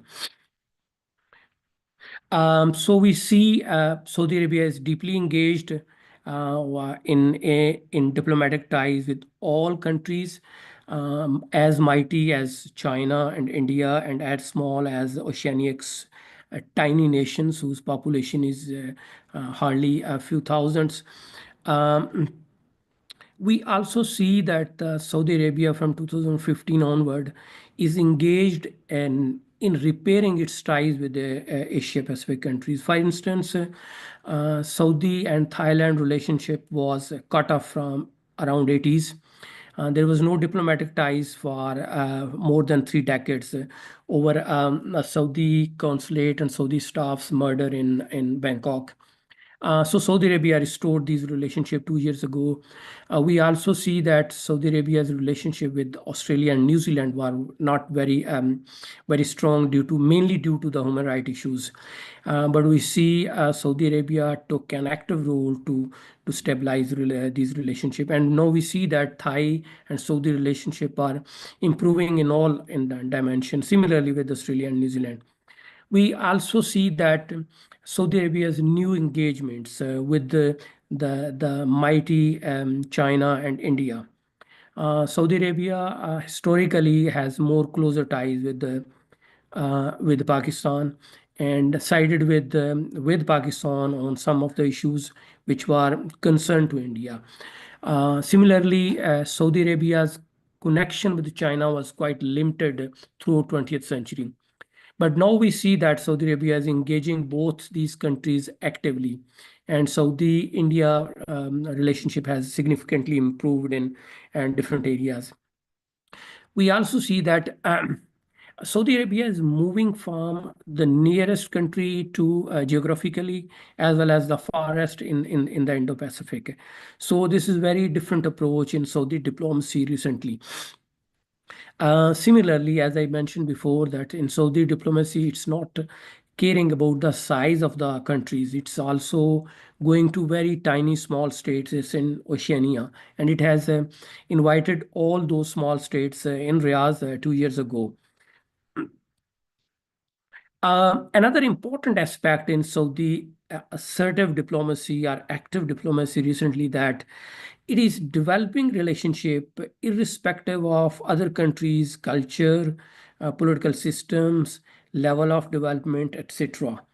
The traditional concept that Saudi Arabia is the center of Islam as the three important religions emerged from that, and it has an approach more toward the Islamic countries, is not seen in this assertive diplomacy in the last 1 decade. It's approaching the countries with very different religions like India or Philippines or Vietnam. Even you see that Saudi Arabia is trying to engage all those countries irrespective of their colors or their systems. I also found that Saudi Arabia's leadership found a new um, practice of diplomacy by facilitating the new leadership in these countries. As someone win elections, it will send greetings to them. It send greetings to these countries on their national days or on their independence days. So it's a bit unconventional for Saudi Arabia. We see what was Saudi Arabia in the 70s, 80s, or 90s.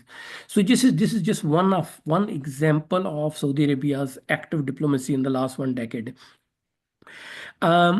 in and a very important shift is seen in Saudi Arabia's diplomacy is that it's not only depending on the sale of oil, that it supply oils and earn money, but in its engagement, it's try to have two-side investments. It's also pushing the countries to gain their technology. For instance, if it's supplying oil to China, Japan, Korea, it's also asking them that these countries should bring their specialty and technology and invest within the Saudi Arabia or transfer some sort of technology to them. So it's a new shift in Saudi diplomacy that it's moving beyond oil supplies as it was used to be in previous decades. What are the driver behind these activities? Why Saudi Arabia became assertive or active in its diplomacy? I found first is a domestic pressure. Saudi society in the age of AI, in the age of information technology, in the age of social media, is changing very fast. It has one of the youngest population ratio in the world. So it's very difficult to manage a country and with young population with traditional method with the stereotype approaches. So the pressure is from within the country that it must reform. Second, we see young leadership. Most of these changes are being driven by Crown Prince Mohammed bin Salman. His perception has been developed in West in different way, maybe because of the as the chair mentioned, the deep state, but he's very unconventional. He's very untraditional. He's taking a very bold step and transforming society, conservative, traditional, stereotype, religious centered society is very difficult, but he's taking step for them. So one another reason is that the young leadership in the country. Third is economic reasons. United States produces more oil than the Saudi Arabia. And so US has no more dependence on Saudi Arabia for oil. So definitely Saudi Arabia need a market, and Asia Pacific together buy more oil than US or the Europe from Saudi Arabia. So naturally, it's an economic factor which led Saudi Arabia to engage with the Asia Pacific region. And furthermore, I think the Asia Pacific countries are also receptiveness. They showed receptiveness to Saudi Arabia. When the new leadership assumed power in 2015, they confronted with a lot of human rights issues like the war in Yemen. Later on, Washington Post journalist murder and Saudi Arabia's domestic politics. So when the new leadership emerged, it tried to expand relationship with its traditional partner like Europe or US. It received a very negative response. Those countries were very critical to Saudi Arabia's initiatives. So the Mohammed bin Salman went on the back step, and it's and then we see instead Saudi Arabia approach all these countries like Asia Pacific, South Asian countries, Southeast Asian countries. Most of these Asia Pacific countries, except New Zealand and Australia, they were not concerned about Saudi Arabia's domestic issues or its own politics. So this delinking Saudi Arabia's diplomacy also help Saudi Arabia to engage them in a more active way. So most Asia Pacific countries were not concerning about Saudi Arabia's domestic affair. So as Saudi Arabia approached them, they showed the same warmness, and that's why the relationship began to improve. Then we see that G20 was one of the major global forum on which Saudi Arabia gained a considerable experience of a diplomacy, a country which remained introvert for a long time. It gained its, it also had its presidency. So Saudi leadership gained this experience, interacted with global leadership. G20 has many Asia Pacific countries as well. So this was an additional platform. Saudi Arabia used different platform like OIC, like Arab League, like GCC, but they are more traditional platform. G20 was more a global Western platform, which Western as well as Eastern platform, and this experience was also behind its activism. Second, finally, we also see a shift in global system. The strong grip of the West, especially the US, excuse me, it made a very strong grip on Saudi and GCC countries for a long time. Even whenever they try to have a more independent foreign policy, they were not allowed. So as there is a global shift in this in the structure of the global system, Saudi Arabia, like many other countries, China, like India, like Indonesia, they got more space to manipulate and maneuver in this one. So global shift, power shift was also behind Saudi Arabia's active activeness in the Indo-Pacific. The final slide, what's its implication and how see it? I feel that Saudi's engagement with Asia Pacific as well as the rest of the world will further expand. This trend is not temporary, driven by some particular event or some other reason. It's an enduring trend which is likely to continue. We will see more Saudi's engagement. Relating to this, that Saudi Arabia's system is it's a monarchy. It's don't have to go through the election or the change. I mean, like we see in even in India or we see in US, that very different setups which can change the policies of previous government. So it's a monarchy. That means that the current leadership, which is pushing for the reform, it will remain in normal condition in power for a long period of time. So we see the continuity of the reforms in Saudi foreign policy. I also see Saudi Arabia is emerging as one of the centers, at least in the region, as a geopolitical and economic player and center of geopolitics in the region in near future.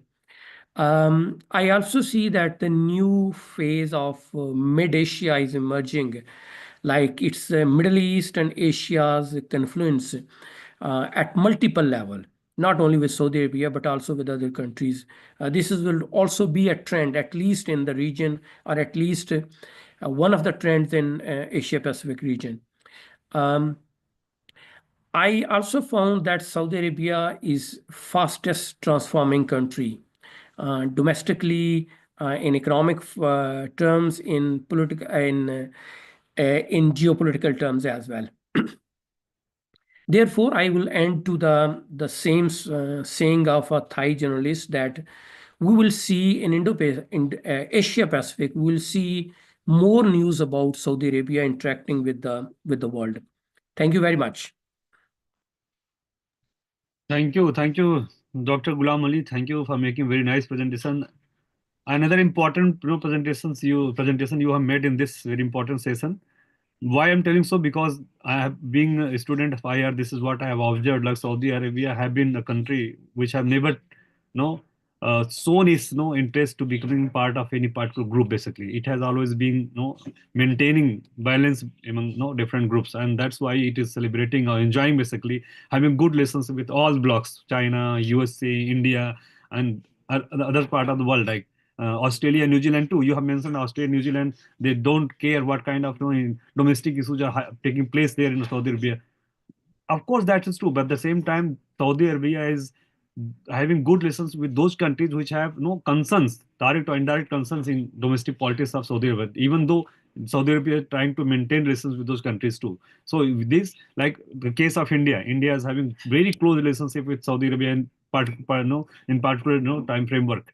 So with this and there's another important what stories are happening in West Asia and what is happening in present time in Middle East, we all are observing. But Saudi Arabia is maintaining somehow very neutral position. It is not taking position of particular group. while Iran is all the time requesting or basically asking Saudi Arabia's help, but they're denying. They're not going with basically argument of Iran or basically Israel. They're trying to maintain neutrality in basically ongoing war. So these kind of incidents are taking place because of they are very much keen to have no developmental process. As initially you have mentioned, as you have nicely, just one second.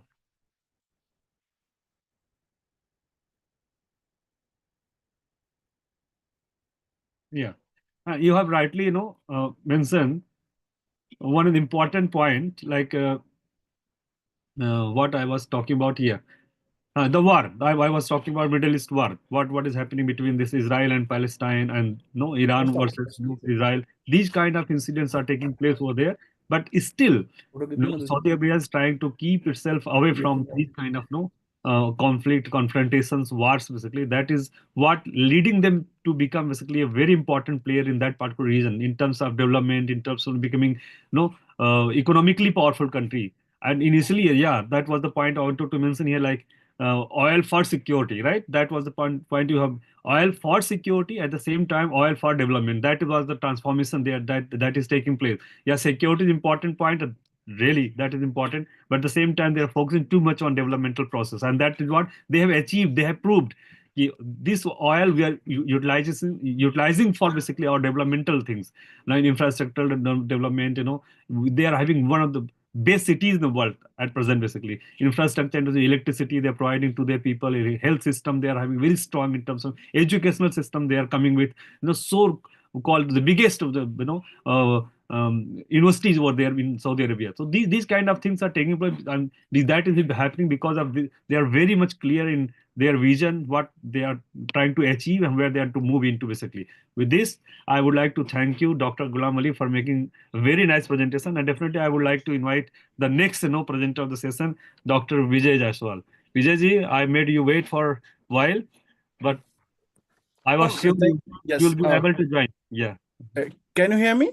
Yeah, you're very much audible. Thank you so much for giving me this opportunity to share my research work. And I'm not into international relations from any perspectives, but I did my PhD from China, so I've closely observed how these narratives are built in relating to Indo-Pacific in people's perceptions. So being a last speaker is a good thing. You don't have to speak much, but I will try to redress the perspectives of considering the perceptions of members on the Indo-Pacific regions. So I will try to deal with the two particular perspectives. One, if we say these national perceptions relating to the constructs of the Indo-Pacific are not similar in every member state. And this may be the one reasons that you have seen the different variations among the peoples to understand the benefits possibly associated with this entire construct in the international politics. There are three things that you need to consider while talking about the perceptions of the members. The first thing is that these all countries who are on these regions have their own operational realities, they have priorities, and they have also perceptions built on those particular national interests.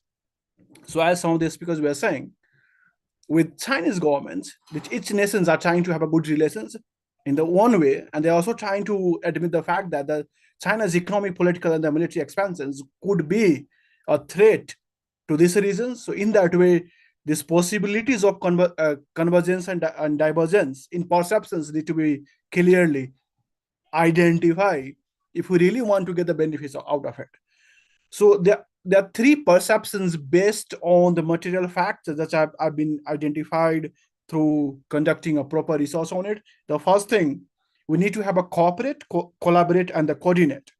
And these are largely based on the managerial attributes of the member states. And these are largely also based on how these perceptions have been created by the practitioners and also by the different resource institutions. So perceptions basically have a contributions to develop a narratives in terms of looking for the benefits and also in terms of avoiding the ambiguous or the ambiguity that we are building surrounding the larger constructs of Indo-Pacific in last few years. And I do agree, every state they have their own concerns and they try to get the benefits and making a proper balance with this rising economy in the north side. And other few considerations that we need to look into it is about whether there's a strategic perceptions of the others who are directly, indirectly associated with these all constructs have been literally taken into considerations while building these narratives on Indo-Pacific or not. So, for example, if you see uh, in last 20 years, strategically we have seen the presence of the different authorities in contested regions need to be well perceived. Otherwise, we have to have a bilateral relations along with we can build these possible multilateral avenues for having perspectives of it. So there's very need to have a operational realities along with the priorities and the perceptions based on the members who are in the Indo-Pacific regions. And I do consider at least my associations with this research could have also implications on the international law. Indo-Pacific is not a political construct only; it will have also impacts on the international law. So far we have seen and coming from a measure with the international law, we need to consider establish values in terms of considering any those regional initiatives in eyes of the international law. We need to see the charter that they use by under the UN along with some other regional associations, and in that way we can see the entire political and economic system under the Indo-Pacific regions to have a very strong foundational thing that we can look for more sustainable illnesses. So this is all I thought to share with you. I don't want to take much more time being a last speakers. Over to you, professors. Thank you. Yeah, thank you. That is very much important point. This is what I have already spoke about actually. This is what we have to be careful while we are having no relations with any countries or basically bilaterally or multilaterally. This is what happening.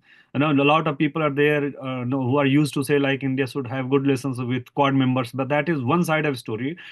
We have to think differently. We should have good relations with China too, because China is there everywhere too. Basically, its presence is rising. That is reality. We have to accept that reality too. If we are aspiring to become a global player, basically, in that way, we should have good. No, we should maintain balance between China and USA. We should have good relations with both on the parts.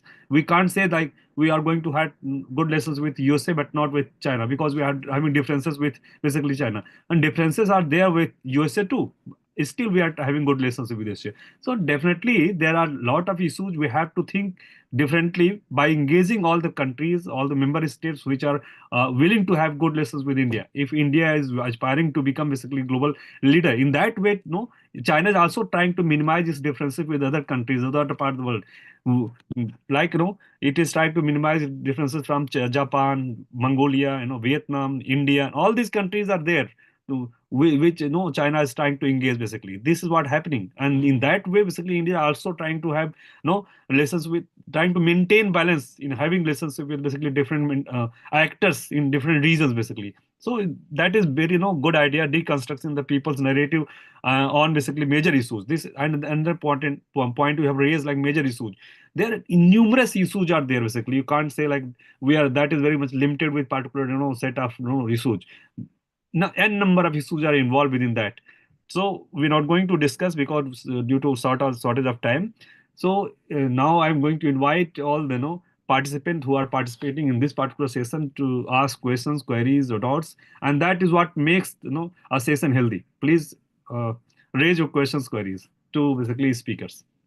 Anyone of you have any question to any speaker, please raise your question to that particular speaker.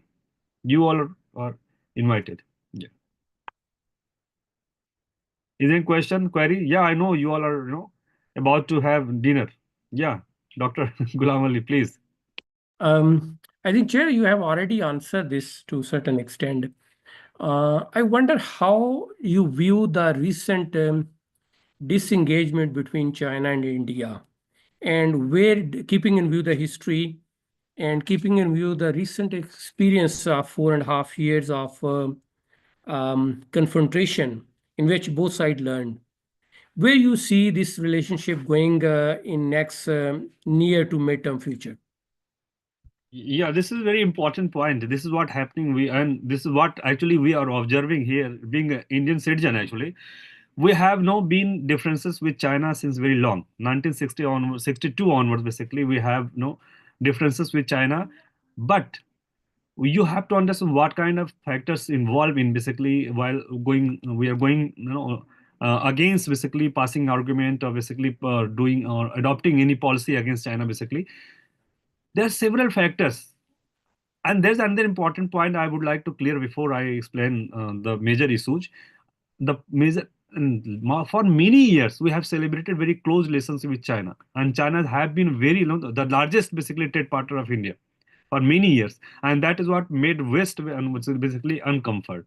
They were not happy with this kind of relationship or relations with China from Indian side to basically. That is what happened at the time. But that is changing very fast. That is what both of the government have realized. If we are going to have to maintain this kind of rift, in between, and that is going to help basically West. So it's better to have close relationship. We have to have minimize our differences, whether that is border related issues or any other issues. And that is what happening. That is what becoming reality. No, government is engaged in doing a lot of things. As you have mentioned, 4.5 years. That is what happened. India and China have, been involved in basically, at border, basically, their forces will indulge into basic confrontation at border. That is what happened in past. But that is one side of the story. Now government is trying to have very close, and both of the governments, I'm mentioning this important factor, both of governments are willing to go ahead with that plan. We should minimize our differences so that we could enjoy that close relationship, and that is what we enjoyed in past too. So, and that is what making basically West uncomfort. This is what the reality we have to accept. And US is not so much happy if US is listening that from India side, India is going to have minimize. India is going to minimize its differences from Chinese side. This is not something they like. They are used to hear from Indian side, but India government is doing, and that is what good for Indian national security as well as for economic security. Yeah. So that's why government of India is trying to basically work closely with Chinese government, and this is what vice versa. It's not one-sided. Basically, Chinese government is also trying to have basically very, very close. They're also aspiring to become basically global player, global leader, as India is aspiring. We both parties or both governments are aspiring to become global leader. Definitely they should work closely. There's nothing like one will be number one, other will be number two. It's not like that. Both can be number one. This is what the story is basically. Both can be benefited by having good relationship with basically with each other, and that is what the observation, and this is what basically the reality is. We have to accept in 21st century. If we are going to be indulged into basically conflict and confrontation, definitely that will help West, and that is what the US government wants to basically. This is what they are aspiring for. These two countries go into basically conflict so that they could get benefited, and these kind of realities are there. We need to be very much pragmatic and realist while we're having any kind of differences or relationship with any countries involved. Yeah, thank you. Yeah, is there any question, queries to participants and chair too? You all are invited. No? Yeah, we are sending some questions in chat. Okay. I'm going Yeah, to read. that we have received in social medias like Facebook and YouTube. Yeah, please share those questions to basically this group chat box.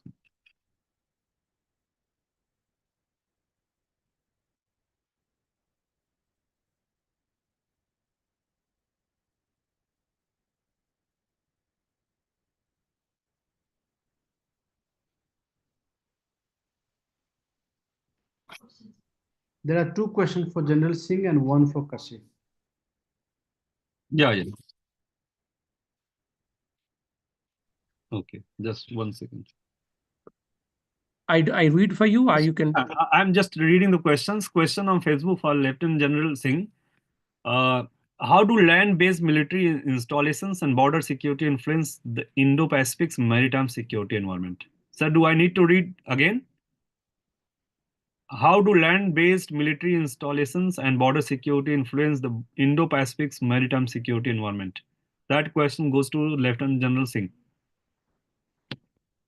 Yeah. Yeah. Of course, I see both the questions here. Yeah, please. The first question, I do not know what correlation the questioner is trying to bring between the land-based military installations and border security to influence the Indo-Pacific maritime security environment. As I said earlier in my talk, that that that countries which carry a subcontinental context, like India, they tend to carry a 360-degree security orientation. In a sense that land borders are important to them, and therefore securing those borders becomes a paramount territorial integrity problem for the country. Second, that in a country like India, where we have festering militancies and areas, parts of country which are under extremism, so therefore dealing with that is also a security priority. And beyond that, looking beyond the peninsular or the coastal construct that we have, that there are issues of maritime security which are largely non-traditional or largely traditional and non-military. In a sense, whether we're talking about the duties of the Coast Guard, illicit fishing, deep sea mining, ICNO offenses at sea, or pollution dumping at sea, and things of that kind. So my point is that when we talk about land-based military installations, they are spread over the length and breadth of the country. The ones which are there in the hinterland and along the borders perform a certain role, and there is a purpose to it. Now, when we talk about installations that are along the coastline, military installations that are along the coastline, which are largely naval, have a role to play. Whether it is the protection of the port infrastructure or oil and refinery infrastructure, or about the larger movement of the airways and the seaways, is that to be secured, are of a different kind. So my point is that the land borders deployment or the infrastructure there is different from the one that is along the coastlines. Each one of them has a different purpose. So the one which is on the land borders obviously does not have any connect with the maritime security dimension.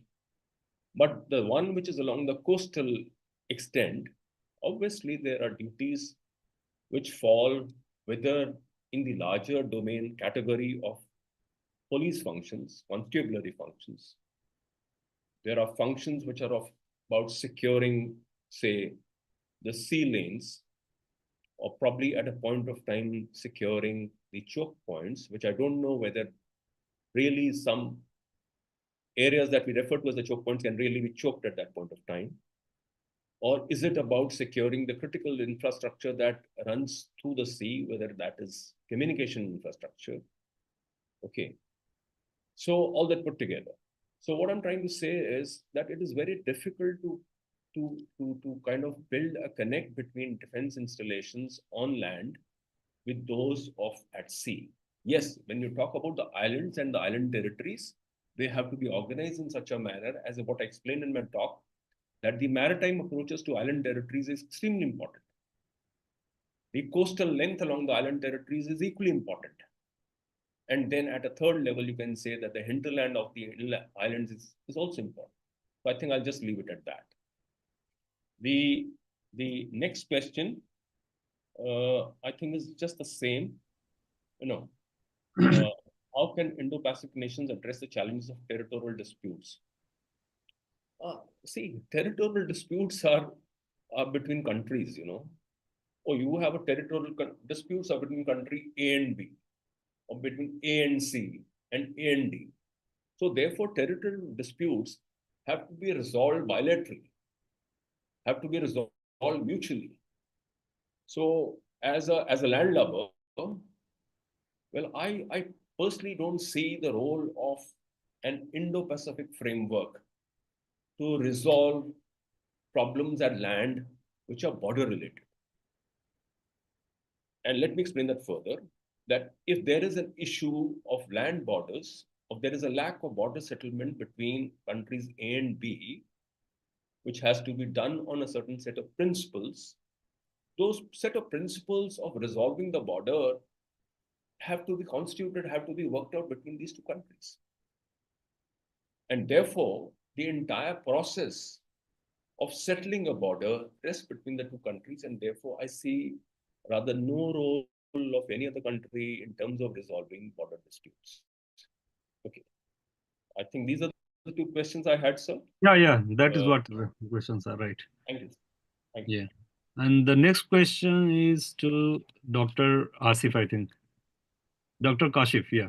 How does the Indo-Pacific Economic Framework provide opportunities for India to strengthen its semiconductor industry? Kashif. So regarding the question, we can see it from a different perspective. So there are 4 pillars in IPF. Regarding the for trade pillars, India has kept its status as observer.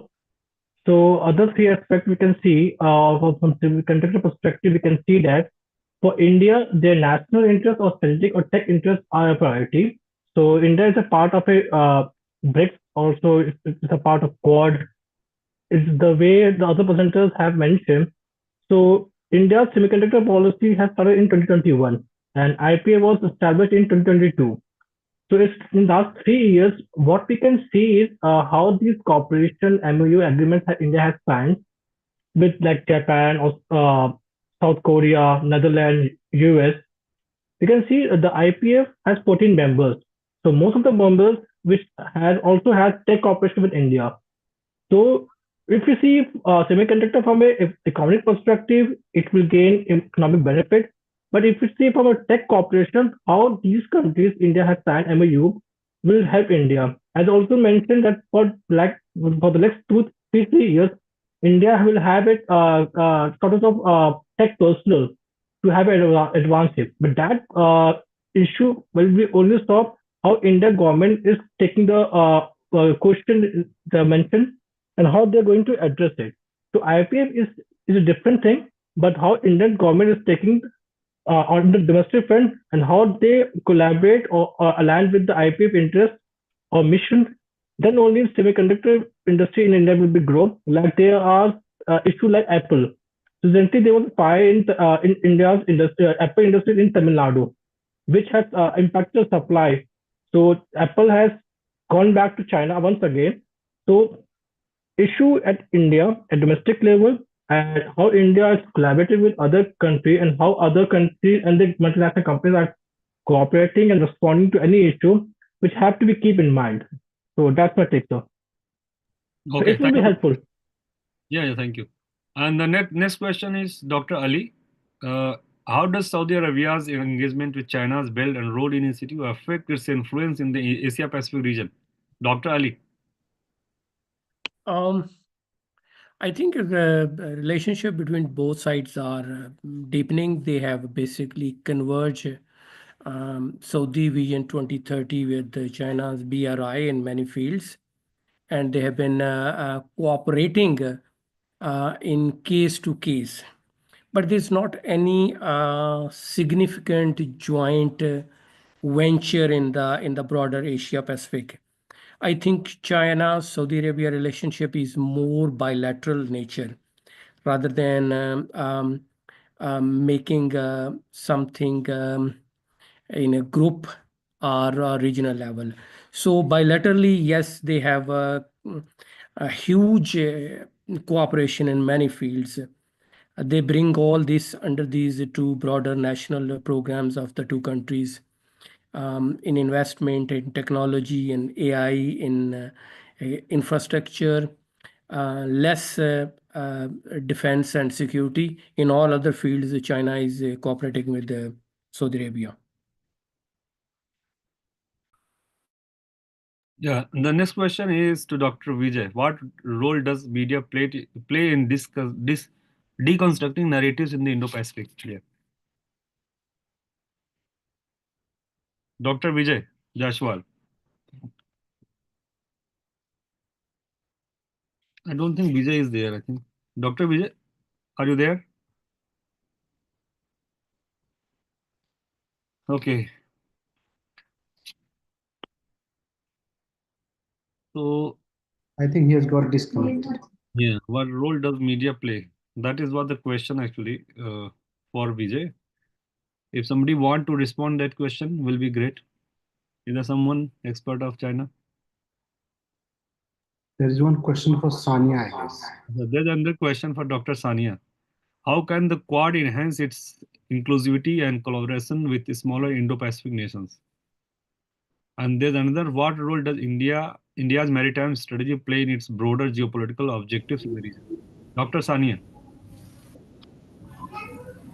Yes, sir. Thank you so much. It's a very good question. First of all, I want to say, yes, sir. Quad actually, if I see, I have already mentioned that it was made against China, but India can be a best balancer in that. And as India uses its inclusive approach and collaborative approach, so India can be a balancer whereby India can, make you can say balance a relationship between US, China, Australia, Japan, all these nations, and also it can enhance these, because in for them India is very significant player in the Indo-Pacific, so it can enhance you can say these major powers to have relationships with the smaller countries and be the partners, so that their significance can also become through its regional alignments, through its multi alignments. It can enhance Quad members also to have engagements with smaller nations also. And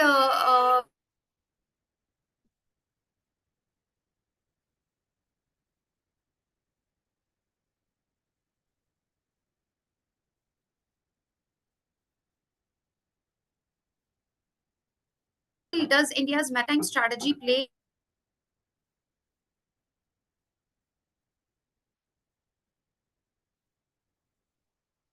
I think there's some network issue with Dr. Sania.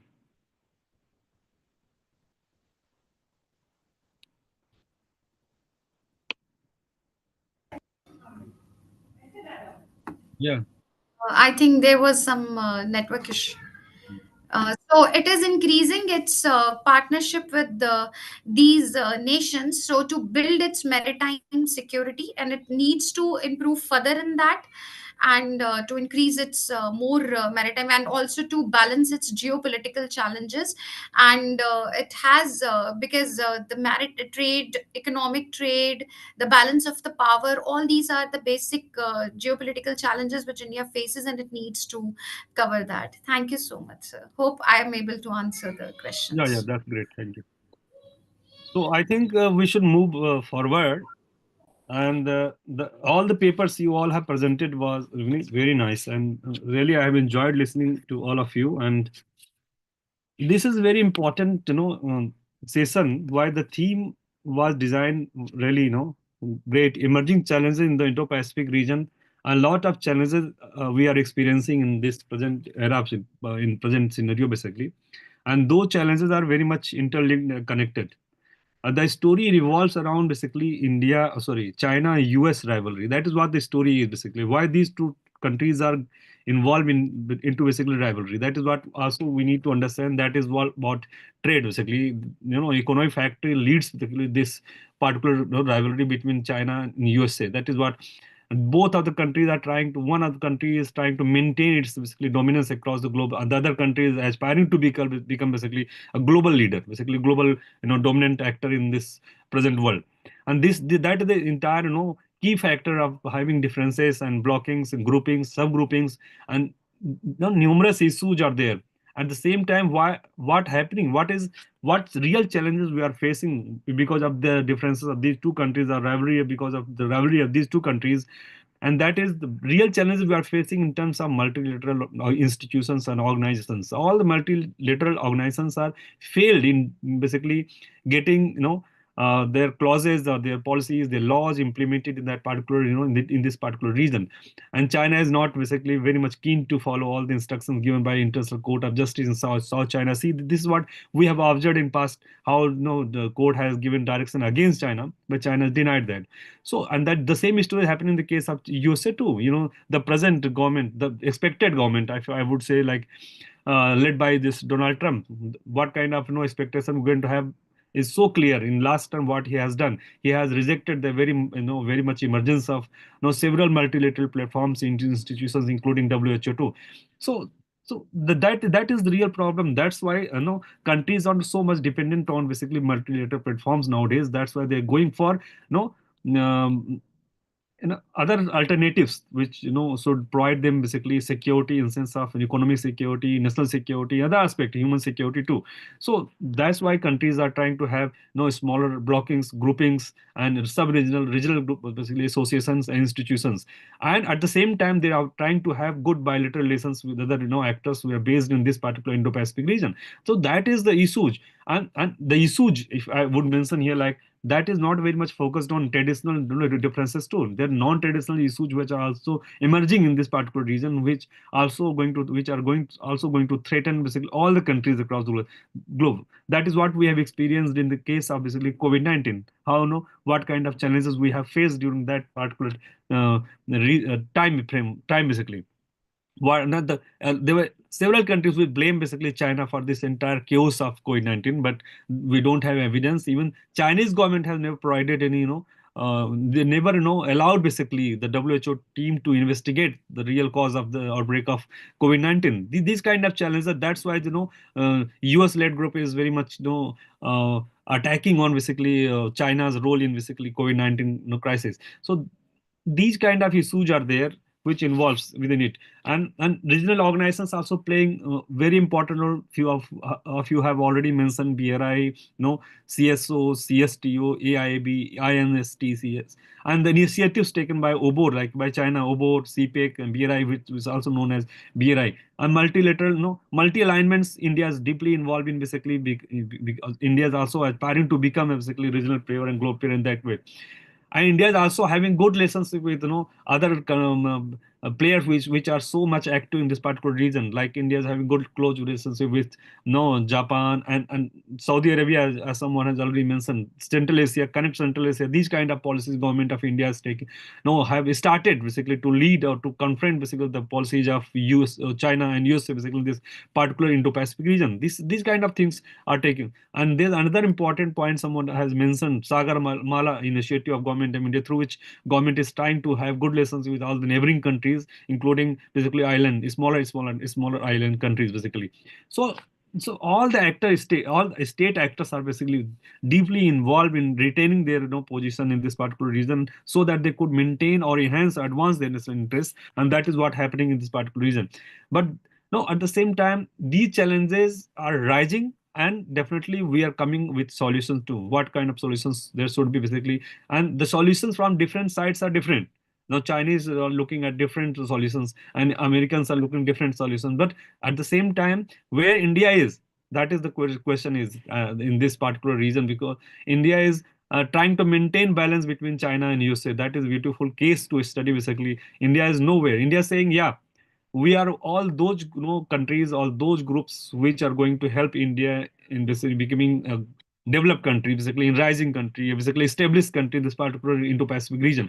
So this is very unique topic, and this is all the papers all of you have presented are very nice, very unique, and I enjoyed a lot with this.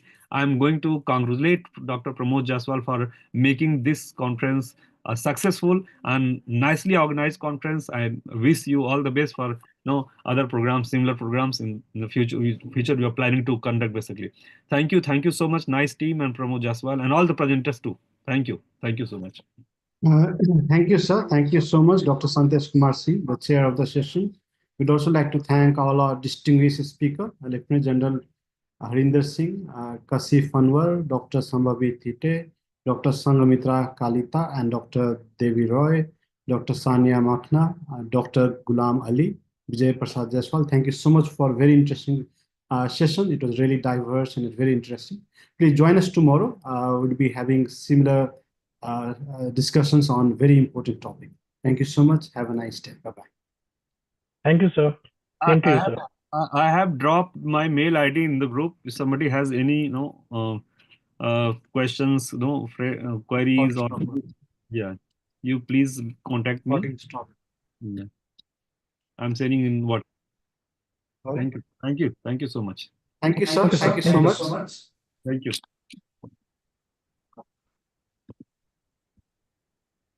Thank you, everyone. YouTube finished.